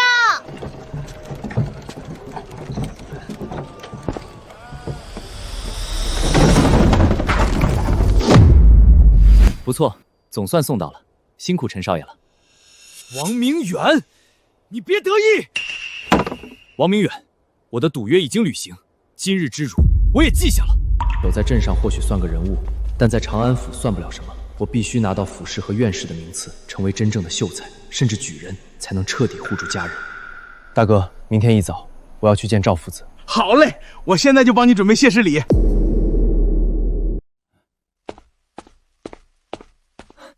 夫子，弟子王明远幸不辱命，拿下县市按手，特来拜谢。赵夫子，这是俺家的一点心意。明远，你这谢师礼倒是颇有分量。家父说不能空手来，学生也拦不住大哥。那就放院子里吧。大牛，你在门外等候，我与明远有话要说。好嘞。明远，你这首免农也是你做梦梦到的？是，学生梦中建议老农在烈日下劳作，汗水滴在泥土上，醒来后便记下了这20个字。前世的事情就像是一场大梦，说是梦到，应该也说得过去吧。锄禾日当午，汗滴禾下土。谁知盘中餐，粒粒皆辛苦。这诗没有一个难字，没有一个生僻的典故，却字字砸在人心口上。刘县令出身寒门，最知百姓疾苦。你这首诗正中他的下怀。学生只是将家中父兄还有广大农民的辛劳如实写出来。不错，不忘本，不轻狂。明远，你比我当年强。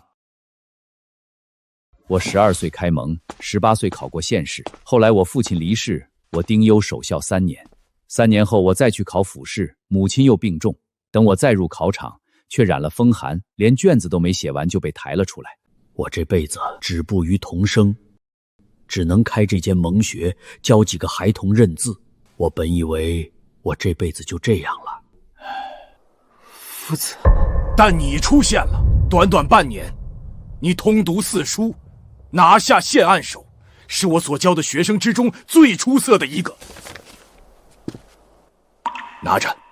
夫子，这是长安府学李秋桐教制，是我当年的同窗，他在府学专司经义，各方面的造诣也远在我之上。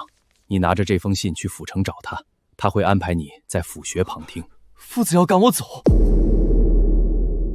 不是赶你走，是我能教你的已经教完了。何况接下来的府试和院试全都在府城开考，你迟早是要去长安的。府学旁听，这就相当于拿到了省重点高中的借读名额。夫子这是把自己的人脉全压在我身上了。入我门下，首重规矩。3牛此名，市井气过重。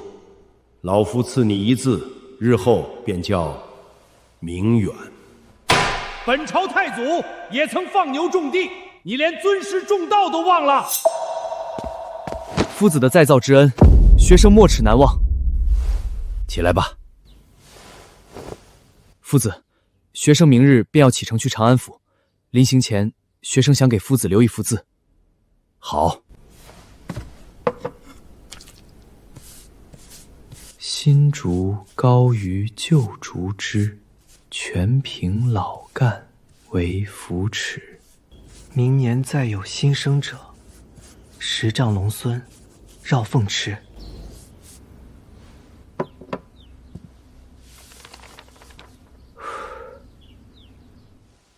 新竹高于旧竹枝，全凭老干为扶持。好，老夫教书20载，能收你为徒，此生无憾。明远，去了府城，多看多听，那里的学子比张允、陈宝之流强上100倍，你要做好吃苦的准备。不过我相信你一定能成的。学生定当拿个秀才功名回来。这2大箱子的行李，又是搬家了。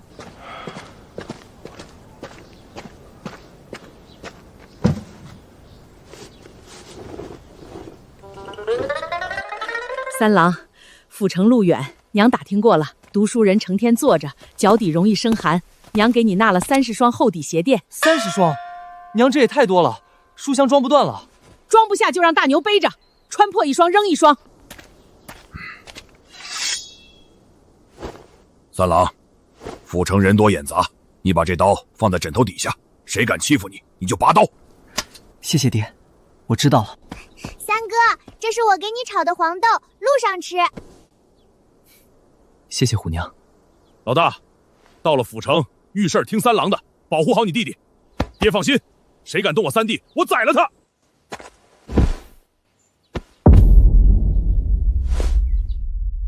爹娘，明远去了。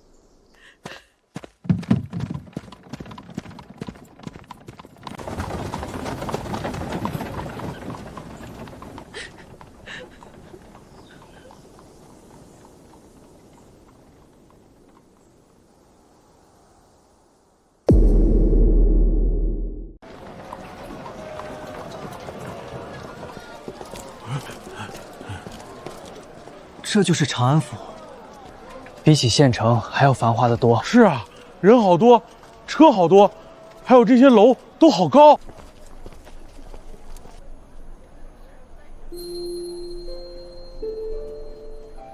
文轩阁，我听文雅说过，这是长安最大的书铺，大哥，我们先进去看看书，再去客栈落脚。好嘞，三郎你尽管看，我还不累。掌柜，可有近10年长安府事的历科文集？这位公子懂行，这是最后一本了，2两银子。这么贵？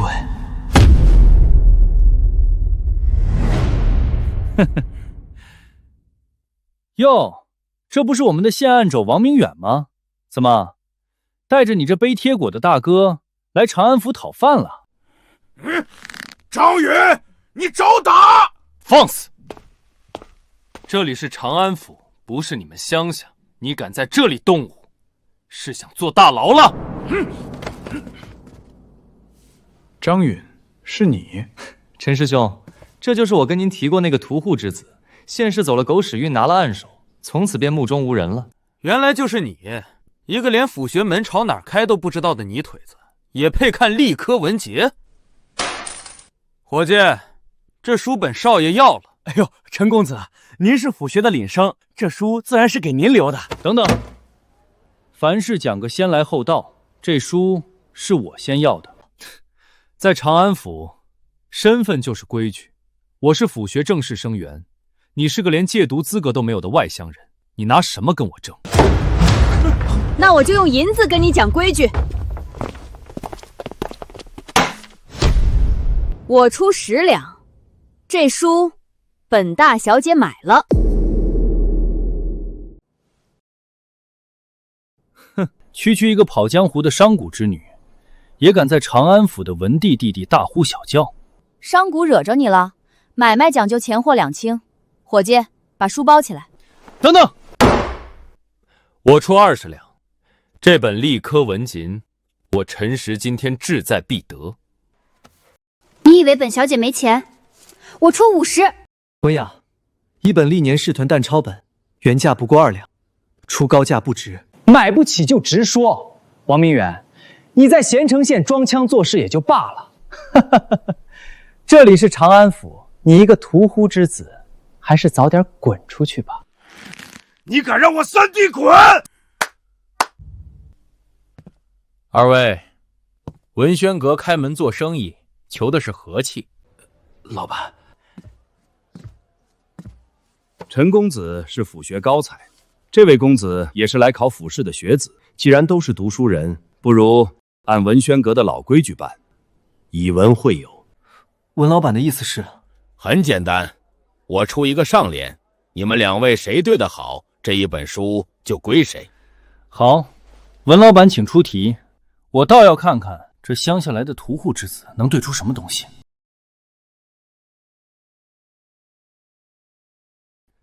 好了，上联在此：际遇家乡，老手寒窗空寂寞。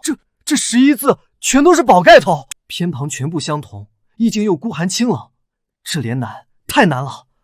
全宝告头，这个上联确实极难。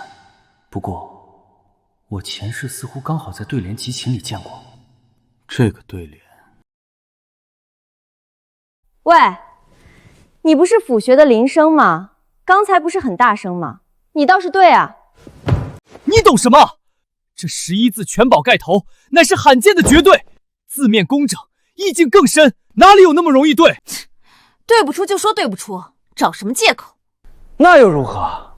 我对不出，这个屠户之子肯定也对不出，最多也是打和而已。谁说我对不出？大言不惭。给你1炷香的时间，你若是对不出，就滚出文轩阁。不用1炷香，文老板，借笔一用。王公子请。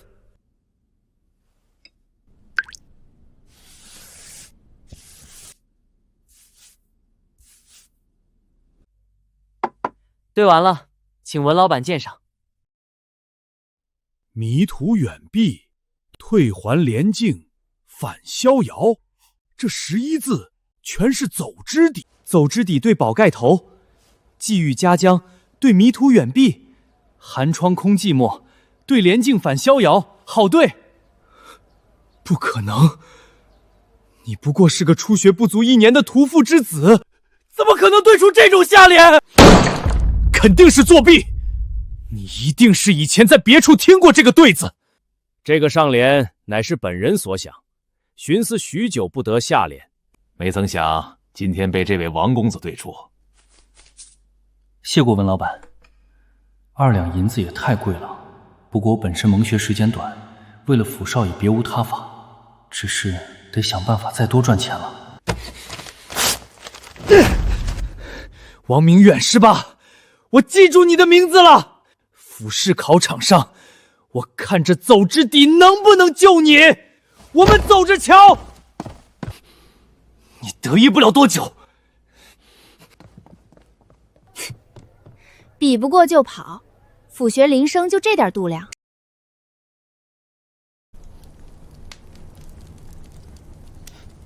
明远，我帮你找的这套院子还不错吧？闹中取静，确实不错。不过，文雅，你怎么也来了长安府？因为我爹说只做押镖赚的是辛苦钱，他要在长安府组建自己的商队，做南北货物的买卖，所以我也跟着来了。原来如此。张家若是组建商队做买卖，以后若是有好路子，倒是可以跟他们合作。科举太烧钱，家里的钱不能一直这样花。张家小姐，以后你来，我天天给你做肉夹馍吃。好，大牛哥，一言为定。对了，明远，你接下来有什么打算？就在这院子里死读书吗？这是赵夫子给长安府学李教义的推荐信。我打算明天一早去拜见李教育，争取一个在府学旁听的名额。府学？刚才在书铺被你对对子赢了的那个陈实，他就是府学的林生。他家在长安府开着好几家米铺，有钱有势。去了学府，怕是要给你使绊子。他若在学业上刁难我，我接下便是；若用阴招，谁敢欺负我三郎，我就敲碎他的脑袋！大哥，这里是长安府，别动不动就喊打喊杀。反正我不能让人欺负你。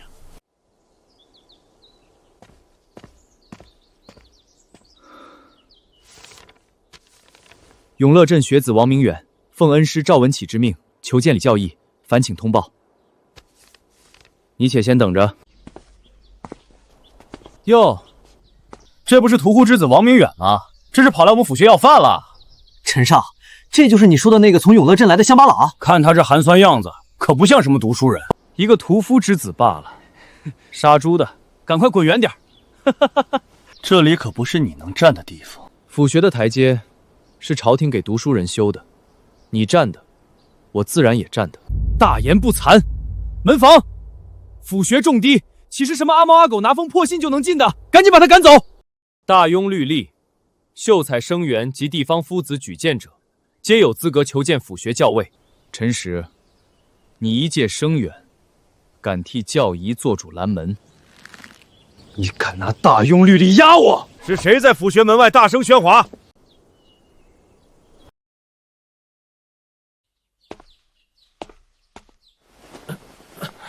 学生陈实见过李教义。陈实，你在府学门外大呼小叫，成何体统？教义，此人是乡下来的屠户之子，拿了一封不知哪里弄来的信，非要硬闯府学。学生恐有辱府学斯文，这才出言阻拦。学生王明远，咸宁县永乐镇人士，奉恩师赵文启之命求见教义。赵文启，一个破落地方的老童生，你一个屠户之子，随便拿一张破纸，就敢来长安府学碰瓷？你当府学是你家的猪圈吗？陈实，闭上你的嘴！文启兄乃本教仪昔日同庄，学问不知比你高出多少。教义，学生不知。教义，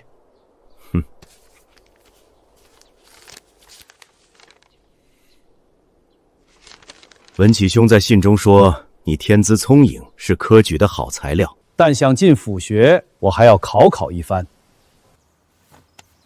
请教业出题。你且听好，《论语》有云：“君子不器。”朱子注曰：“器者，各适其用。”这两种说法是否相悖？这可是科举乡试才会考的申论，他绝对答不出。不错，他肯定是进不了我们府学的。回教义，两者不悖。说下去。诸子解器之定用，反彻孔子言：“君子当求通德。”君子体道而用气，虽借气成事，终以明道为归。若以此题作八拱，破题当如何成道气之判？破题可写圣人不器，为道贯乎气也。成题则写气若舟车，各适其用，道如江河，万流归宗。答得好。陈实，我且问你：君子务本，本立而道生。破题又当如何成本字？学生以为本在……怎么，你身为府学廪生，连基础经义都答不出，却在门外阻拦求学之人，才疏学国又心胸狭隘。回去将《大学》《中庸》各抄写10遍，明日交给我。是，学生领罚。文启兄没有看错人，王明远，以后你可在府学旁听，但若课业，切不可懈怠，知道吗？学生知道，谢教嗣。不愧是长安府的最高学府，教学还涉及到治河、边防、钱粮等军国大事。若非赵夫子为我求来这旁听资格，我怕是连考题的边都摸不到。今日课业做策论一篇，题目为《论操运与编备》，明日交卷。王明远，漕运乃国家粮脉，编备乃九边军务。你一个天天在菜市场看杀猪的，见过运河的粮船吗？见过边关的烽火吗？这题目，你连笔都不知道该怎么下吧？我下不下得了笔，明日卷面上自见分晓。何须你在这里聒噪？你一个旁听生敢顶嘴？怎么，陈实，你在明伦堂大声喧哗，欺辱童装，是想再被罚抄10遍大学吗？陈四，你少管闲事，我倒要看看他明天交出一张白卷，李教官还会不会留他旁听？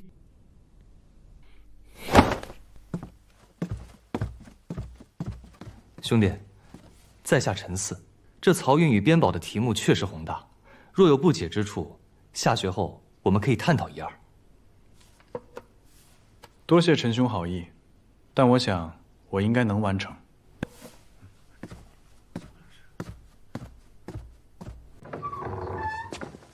大哥，我回来了。三郎，你回来了，你先去看书，大哥把这骨头劈了，给你熬骨头汤补脑子。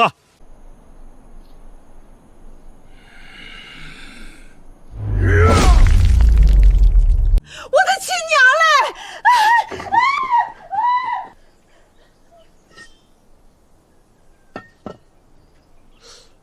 这城里人怎么看见我像跟见鬼一样？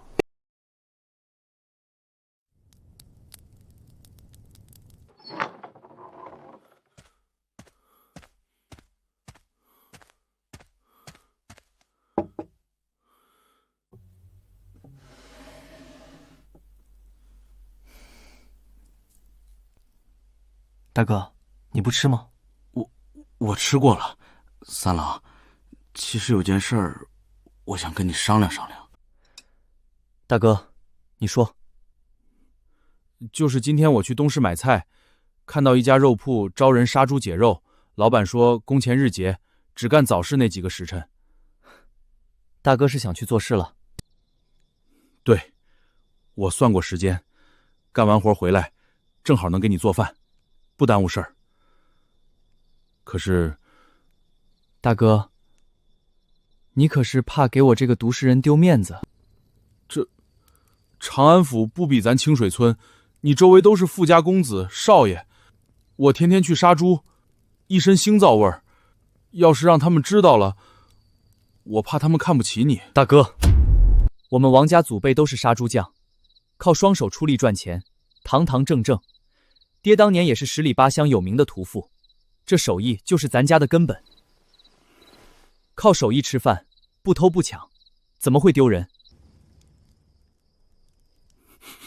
大哥，你想去干就去干，只要别累着自己就行。我永远是你弟弟。作为屠户之子，杀猪匠的弟弟，我很自豪。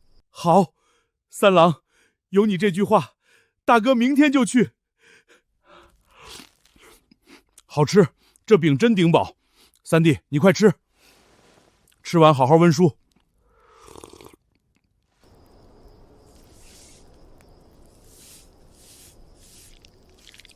空谈误国，实干兴昌。像大哥这样广大的劳动百姓，才是国之根本。漕运输粮以食仓林，边备善甲以固藩篱。二者，皆国之重物。然费靡巨万，民力维艰。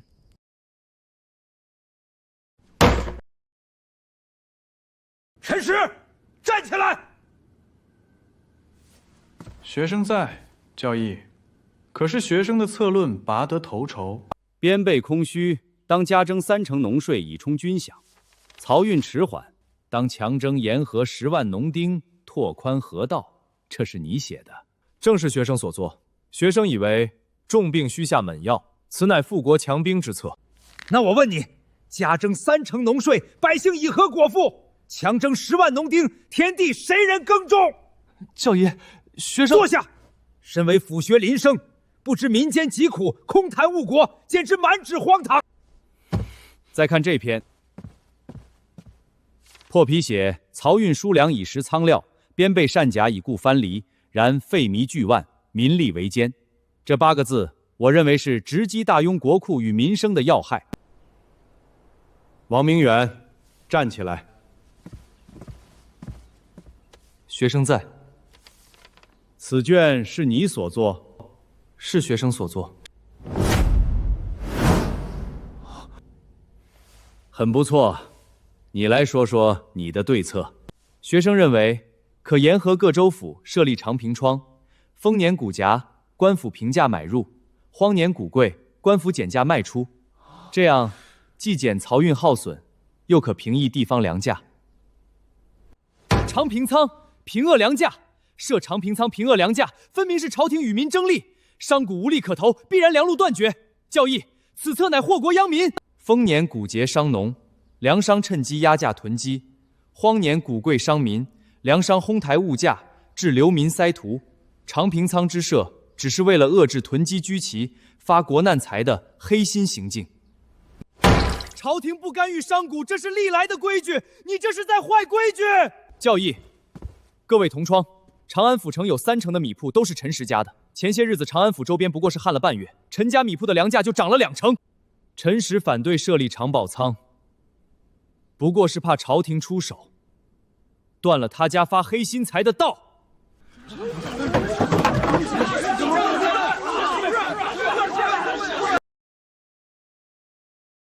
陈四，你血口喷人！肃静。陈实，你家开米铺，你自然站在粮商的立场，但科举取士选的是为天下苍生谋福祉的国之重粮。教义，学生王明远此篇策论言之有物，切中时兵，所以本次课业，王明远列甲等第1，陈实列丙等末位。谢教育指点。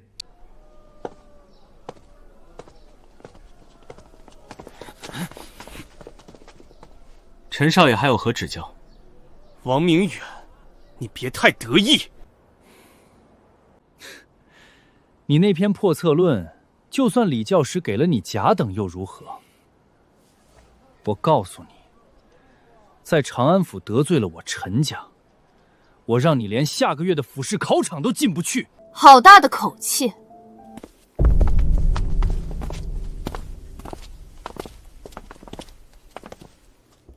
陈实，你家开了几个破米库，还真把自己当长安府的土皇帝了。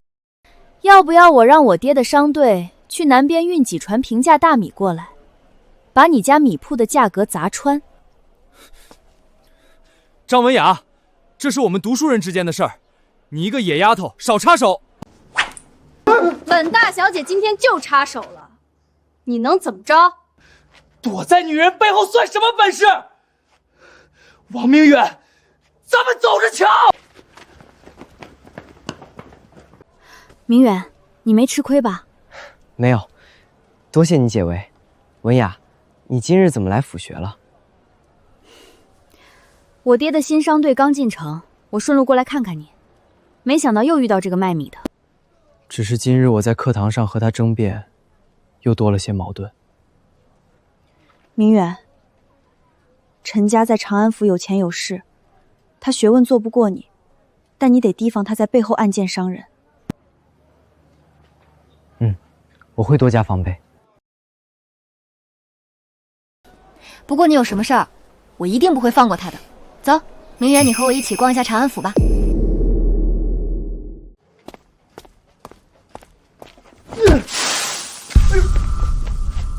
哎呦，少东家，是谁惹您生这么大的气儿？就是之前和你提过那个乡下来的屠户之子。他写了篇策论，居然提议朝廷建长明仓平抑粮价。这卷子要是让府尹大人看到，咱们家的米铺生意还怎么做？少东家息怒，一个外乡人想在长安府参加府试，也得能走进考场才行。你什么意思？我查过了，这小子的大哥最近在张记肉铺帮工杀猪，咱们只要给他大哥随便安个罪名，关进大牢，到时候他还有心思去考府试。好主意，你立刻去办，我要让他哥俩以后在长安府待都不下去。大牛，你这手艺真没得挑，收拾完这半扇，你就可以回去歇着了。好嘞，多谢掌柜的，我得赶紧回去给我三弟做饭了。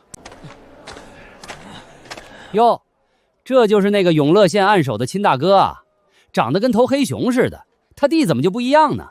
能有什么不一样？都是杀猪匠的儿子，肚子里能有几滴墨水？听说那个叫王明远的，在县试抄了别人的卷子，才拿的按手。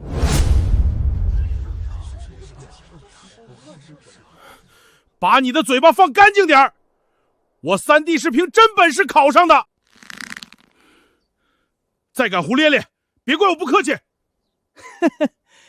怎么，被戳中痛处，恼羞成怒了？你家那个作弊的弟弟，迟早要被赶出府学。你找死！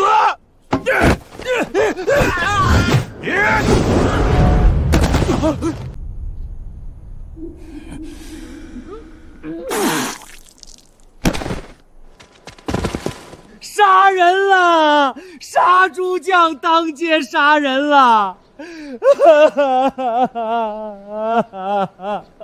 我兄弟吐血了，没气儿了。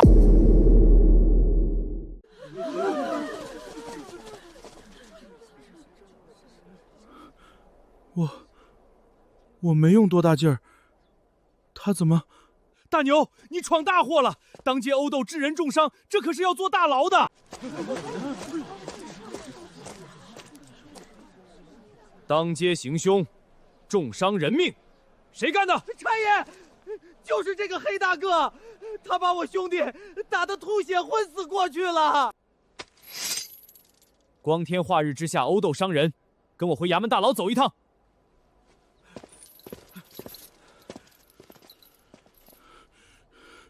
是他先侮辱我弟弟，还往肉上吐派。本差只看到地上躺着重伤吐血的人，有什么话，到大牢里的刑架上再说。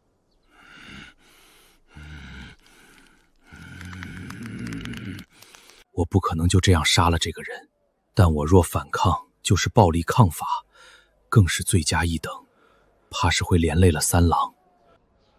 我跟你们走，一人做事一人当，和我三弟没有任何关系。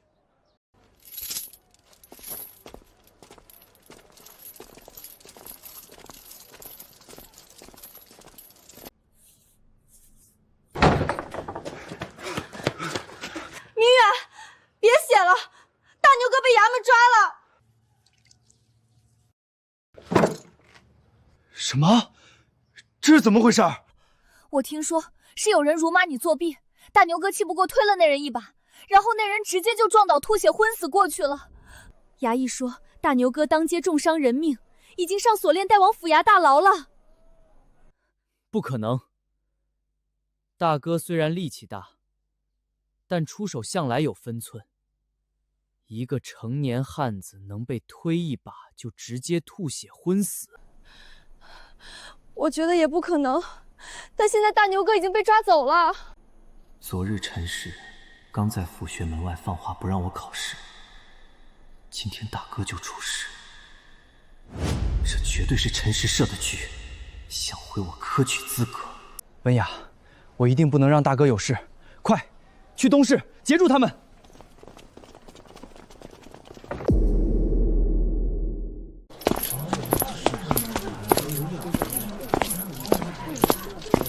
站住！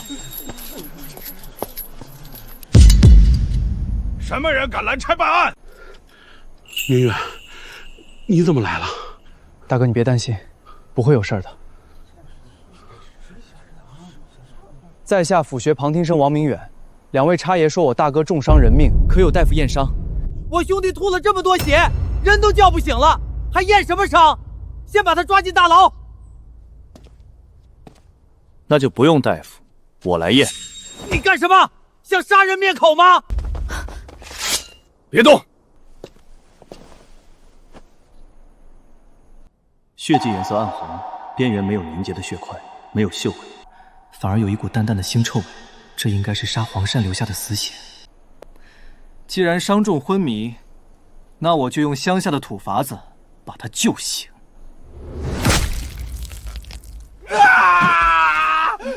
痛！活了！刚才不是快死了吗？各位看清楚了，一个吐血重伤、昏眩不醒的人，能跳得这么高，叫得这么响吗？他分明在装死。你扎我干嘛？我本来就快醒了。差爷，大庸律定，讹诈诬告者反作其罪。现在此人装死被当街揭穿，你们应该抓他才对。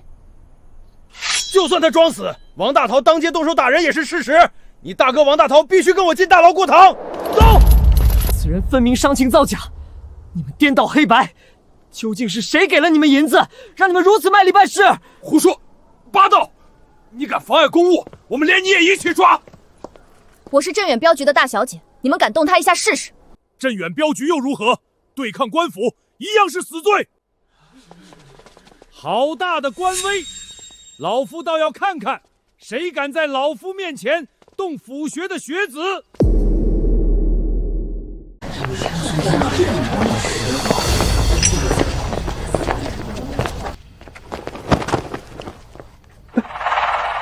拜见通判大人。你们当街拿人，此人犯了何法？回大人，此人当街殴斗，将这位百姓打得吐血重伤，我们也是依律办案而已。明远，这位是通判大人，你有何冤屈，直说即可。通判大人，此人受伤，纯属造假。这2名衙役不传大夫验伤，仅凭一面之词，就要强行索拿家凶，还请通判大人主持公道。你说他受伤是造假，那你可有凭证？大人请看，若是人血离开身体暴露在空中，会凝结成黑棕色的血块，但这血迹颜色暗红发亮，且没有凝块。这分明是市井商贩杀黄鳝时收集的黄鳝血。你胡说，这就是我兄弟的血！大人问话，如实招来。这血是哪里来的？受何人指使？大人饶命！小的招了！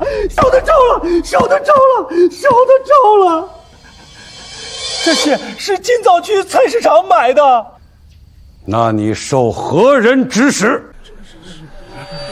是陈家米铺的。你别乱说话啊！是草民指使的。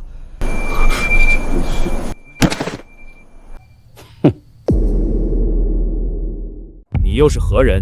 为何指使他们陷害王大牛？通判大人，是草民糊涂。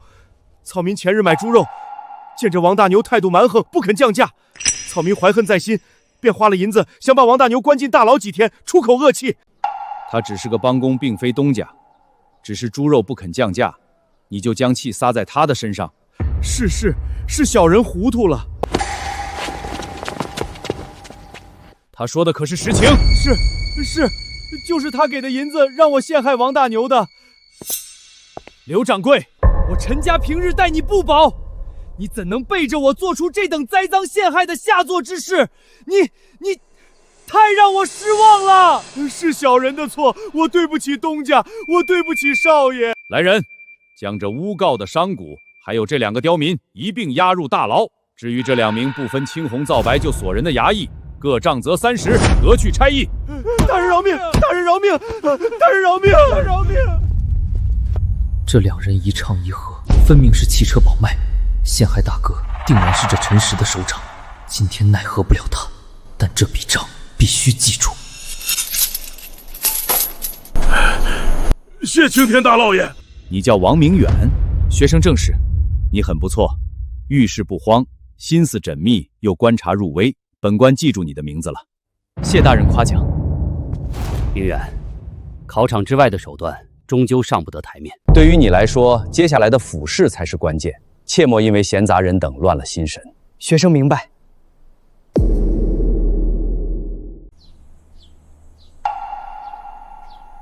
大哥，你先喝口水。三郎，大哥是不是太笨了？我差点就进了大牢，要是因为我耽误了你考府试，我怎么对得起爹娘？大哥，这不是你的错，今天其实是陈实设的局。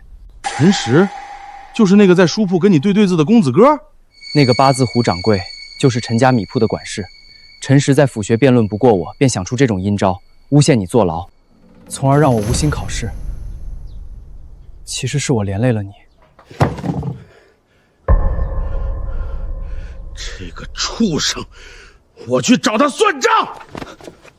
大哥，站住！三郎，他都欺负到咱们头上了，难道就这样算了？这里是长安府，他家有钱有势，没有证据，反而会落人口实。要打败他，只有在考场上堂堂正正赢他。等我拿到了功名，一切才会改变。好，大哥听你的，我以后在外面绝不动手，不给他们抓把柄的机会。这段时间你先别去肉铺了，就在家里休息。文雅，你怎么了？怎么一副愁眉苦脸的样子？也没什么，大牛哥没事就好。就是我看我爹现在愁得连饭都吃不下，我就跟着愁了。张伯父遇到难处了？我爹前阵子收了一大批黑茶砖，在路上淋了雨，结果今天打开仓库一看，茶砖上全长了黄色的霉点。这批货要是砸在手里，我爹的本钱就全赔光了。文雅，能不能让我看看是什么样子的？喏，我出门时顺手掰了一块，你看，全变废品了。黑茶受潮，黄色霉点，这不就是贯脱散聚菌，也就是前世名贵的金花茯茶？这可是好东西。文雅，这茶没坏，快，你带我去见张伯父。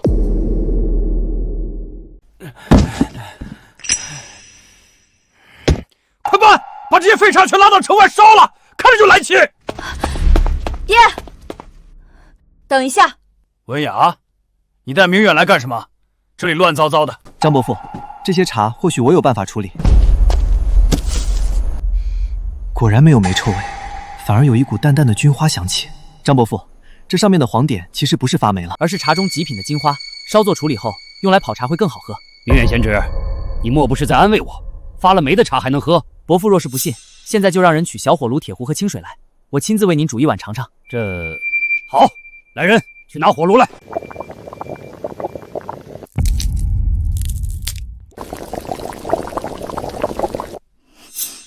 好香啊！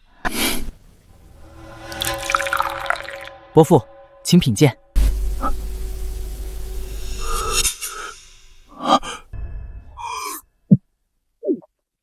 入口醇厚，没有一丝苦涩，咽下后喉咙生津。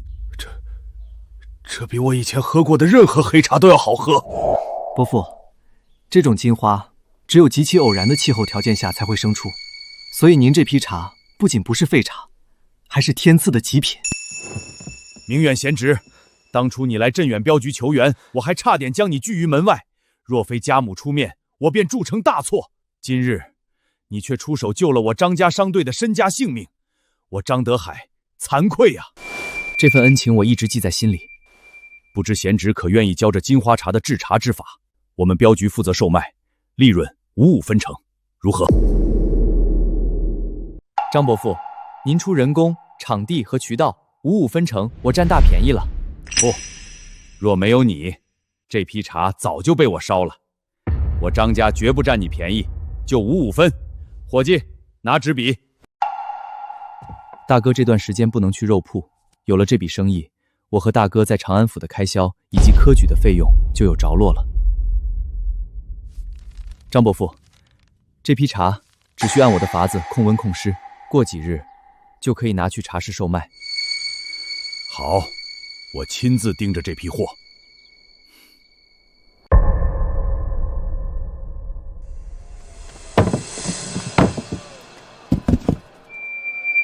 走过路过不要错过，西域绝品金花茯茶，消食解腻，强身健体。卖茶叶的？不对，这茶樽上怎么全是黄斑？这都发霉了还拿出来卖？你不懂别乱说，这些黄斑不是发霉，是叫金花，是茶里的极品。极品？张家大小姐，发霉就发霉，你和这个杀猪的一起哄骗大家可不对。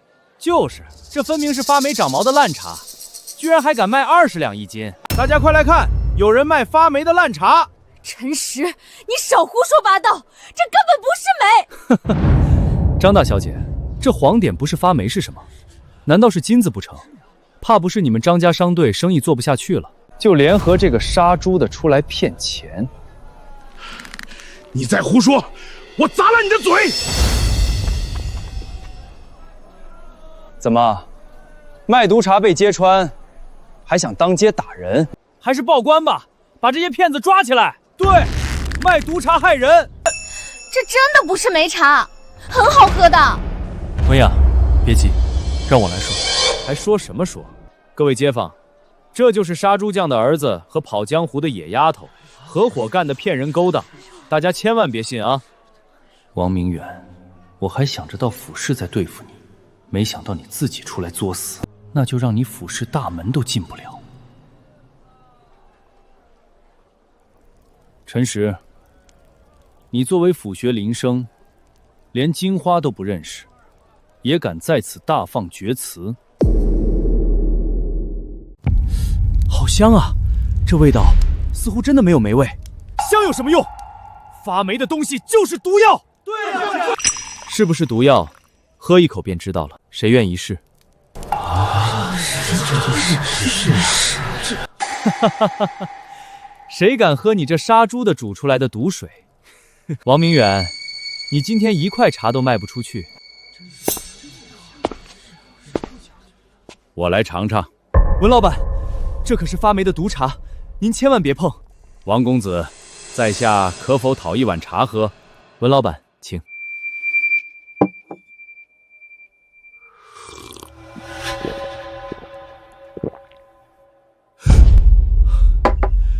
好茶，果然是古籍中记载的金花。茶汤醇厚，入口绵滑，简直让人回甘无穷。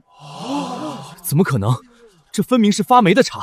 诸位，老夫乃是文轩阁的东家，亦是长安府茶商总会的会长。老夫以名誉担保，此茶绝对是千金难求的茶中极品。文老板都说是好茶，那肯定错不了。小兄弟，给我来一碗尝尝。真好喝！我从未喝过这么好喝的茶，这茶怎么卖？2两银子一块。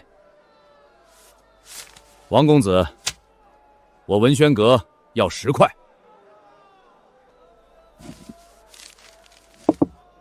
文老板爽快。还有没有？我也要买，给我留一块。排队排队！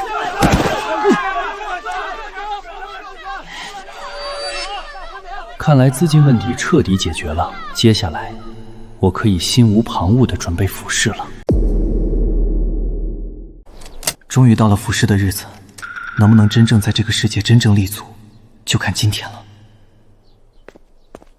三弟，考试用的东西都带齐了吧？这食盒里是我烙的饼和酱肉，应该够你府试期间吃了。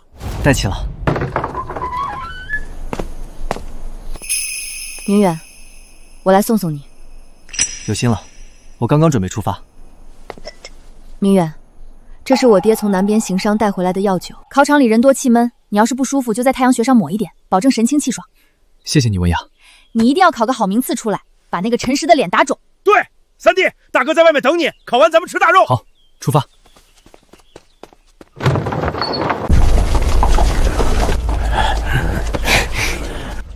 王明远，你还没死心，还想要通过俯视改变命运？我告诉你，你不会有机会的。陈实，你又想玩什么阴招？阴招？哈哈，本少爷堂堂正正。罢了，懒得跟你们这种下等人说那么多。反正你这个屠夫之子，就好好享受这一次俯视吧。这个坏家伙肯定是又动了什么坏心思。明远，你一定要小心他。就是这一次俯视，每个人的好射都不一样。这陈实估计会在这方面做文章，给我分一个不好的好射。开考门，众考生排队搜检入场。考栏打开，解开外衣。丁字99号，进去。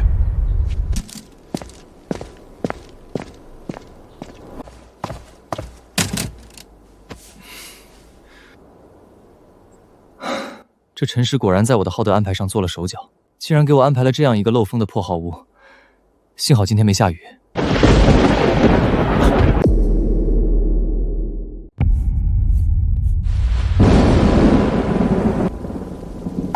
不是吧？怎么说下雨就下雨了？绝不能让数卷沾水，否则功亏一篑。现在起码不会淋湿试卷了。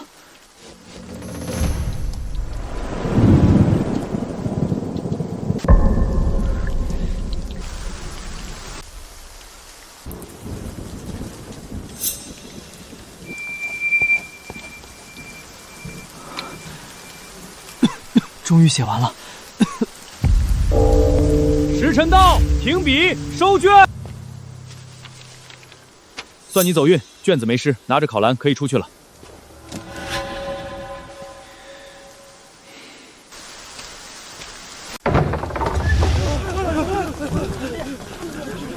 大牛哥，明远出来了。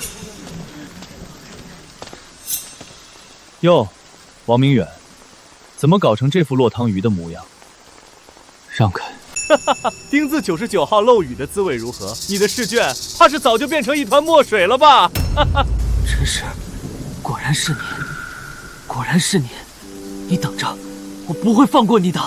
我可什么都没说，是你。明远，三郎，好烫！大牛哥，明远这是病了，快送医馆！三郎，大夫，大夫！大夫，怎样了？雨水浇头，风寒入心，这孩子本就体虚，现在寒气闭了心脉，老夫只能施针开猛药，他能不能挺过今晚，全看造化了。大夫，你一定要救我三弟呀！壮士，你放手！大牛哥，你冷静点，快放手，让大夫去施针。明远他一定会没事的。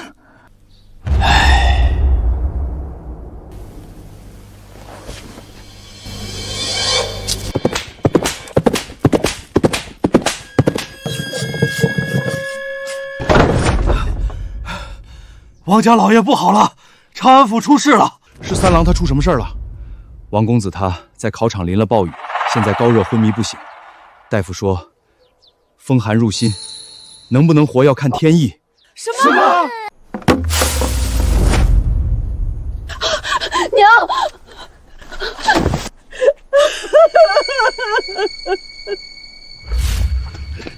你说什么？我三弟考试怎么会淋雨？听说是陈家大少爷陈实买通衙役，给王公子分了漏雨的号射，所以才让王公子病了。可恶！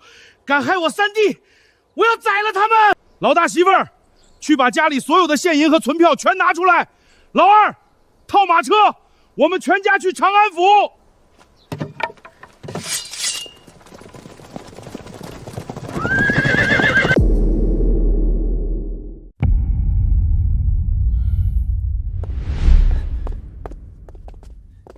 老爷、少爷，打听到了，那个王明远被抬进了回春堂，大夫说他风寒入心，怕是醒不过来了。好，太好了！给那2个办事的衙役多拿10两银子，让他们把嘴闭严实。是，老爷。爹，王明远一死，我总算出了一口恶气，而且没了这个泥腿子，这府市的暗手必定是我的囊中之物。所以，以后你要学会沉得住气，胜利者还是属于我们。爹英明，儿子以后一定会好好学习。外面怎么回事？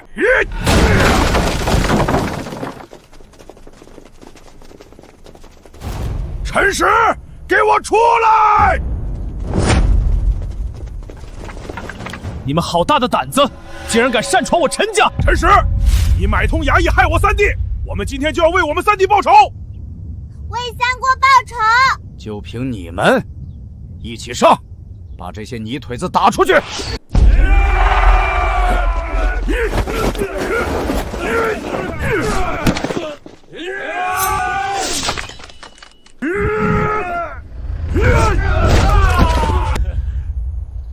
反了，反了！快报官！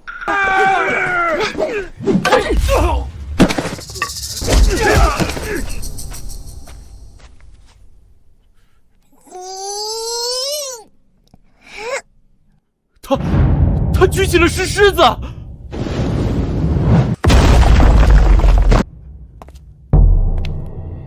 我三郎若有事，我定要让你们陈家偿命！别杀我！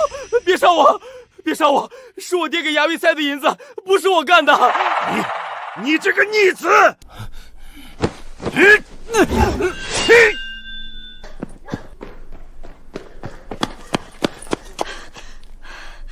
二牛哥，快住手！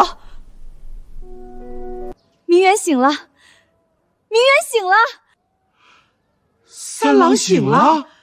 对，大夫说他度过危险了，你们快跟我回医馆看他吧。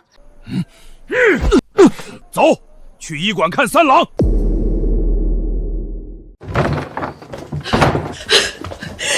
三郎啊，你吓死娘了！娘，我没事儿，就是染了风寒，现在已经退液了。醒了就好，醒了就好。老大、老二，去给大夫磕头。起来吧，令郎底子好，求生命志强。老夫不过是尽了本分，这几天需好好静养，应该就没事了。三郎，我们刚才去陈家，把他们家的大门都踹烂了。要是温雅妹子没来报信儿，你二哥的刀怕就砍在陈实脖子上了。二哥，你拔刀了？他买通衙役害你，我咽不下这口气。三哥，我也打坏人了。我没事，大家不用再担心了。对于陈实这种人，自然会有官府去处理，我们一家人在一起就好。捷报！捷报！永乐镇学子王明远高中长安府试第1名，夺得府按手。府按手？我儿子是府按手！三郎考中了！三哥太棒了！王明远，恭喜！多谢大人。大人，学生有一事要状告。陈家米铺少中家陈实买通考场衙役，将漏雨好射分给学生，意图谋害学生性命，阻挠科举，还请大人公断。此事本官已经查明，陈家父子也都已经招供。陈家舞弊科场，陈实残害同考，剥夺府学廪生资格，终生不得科考。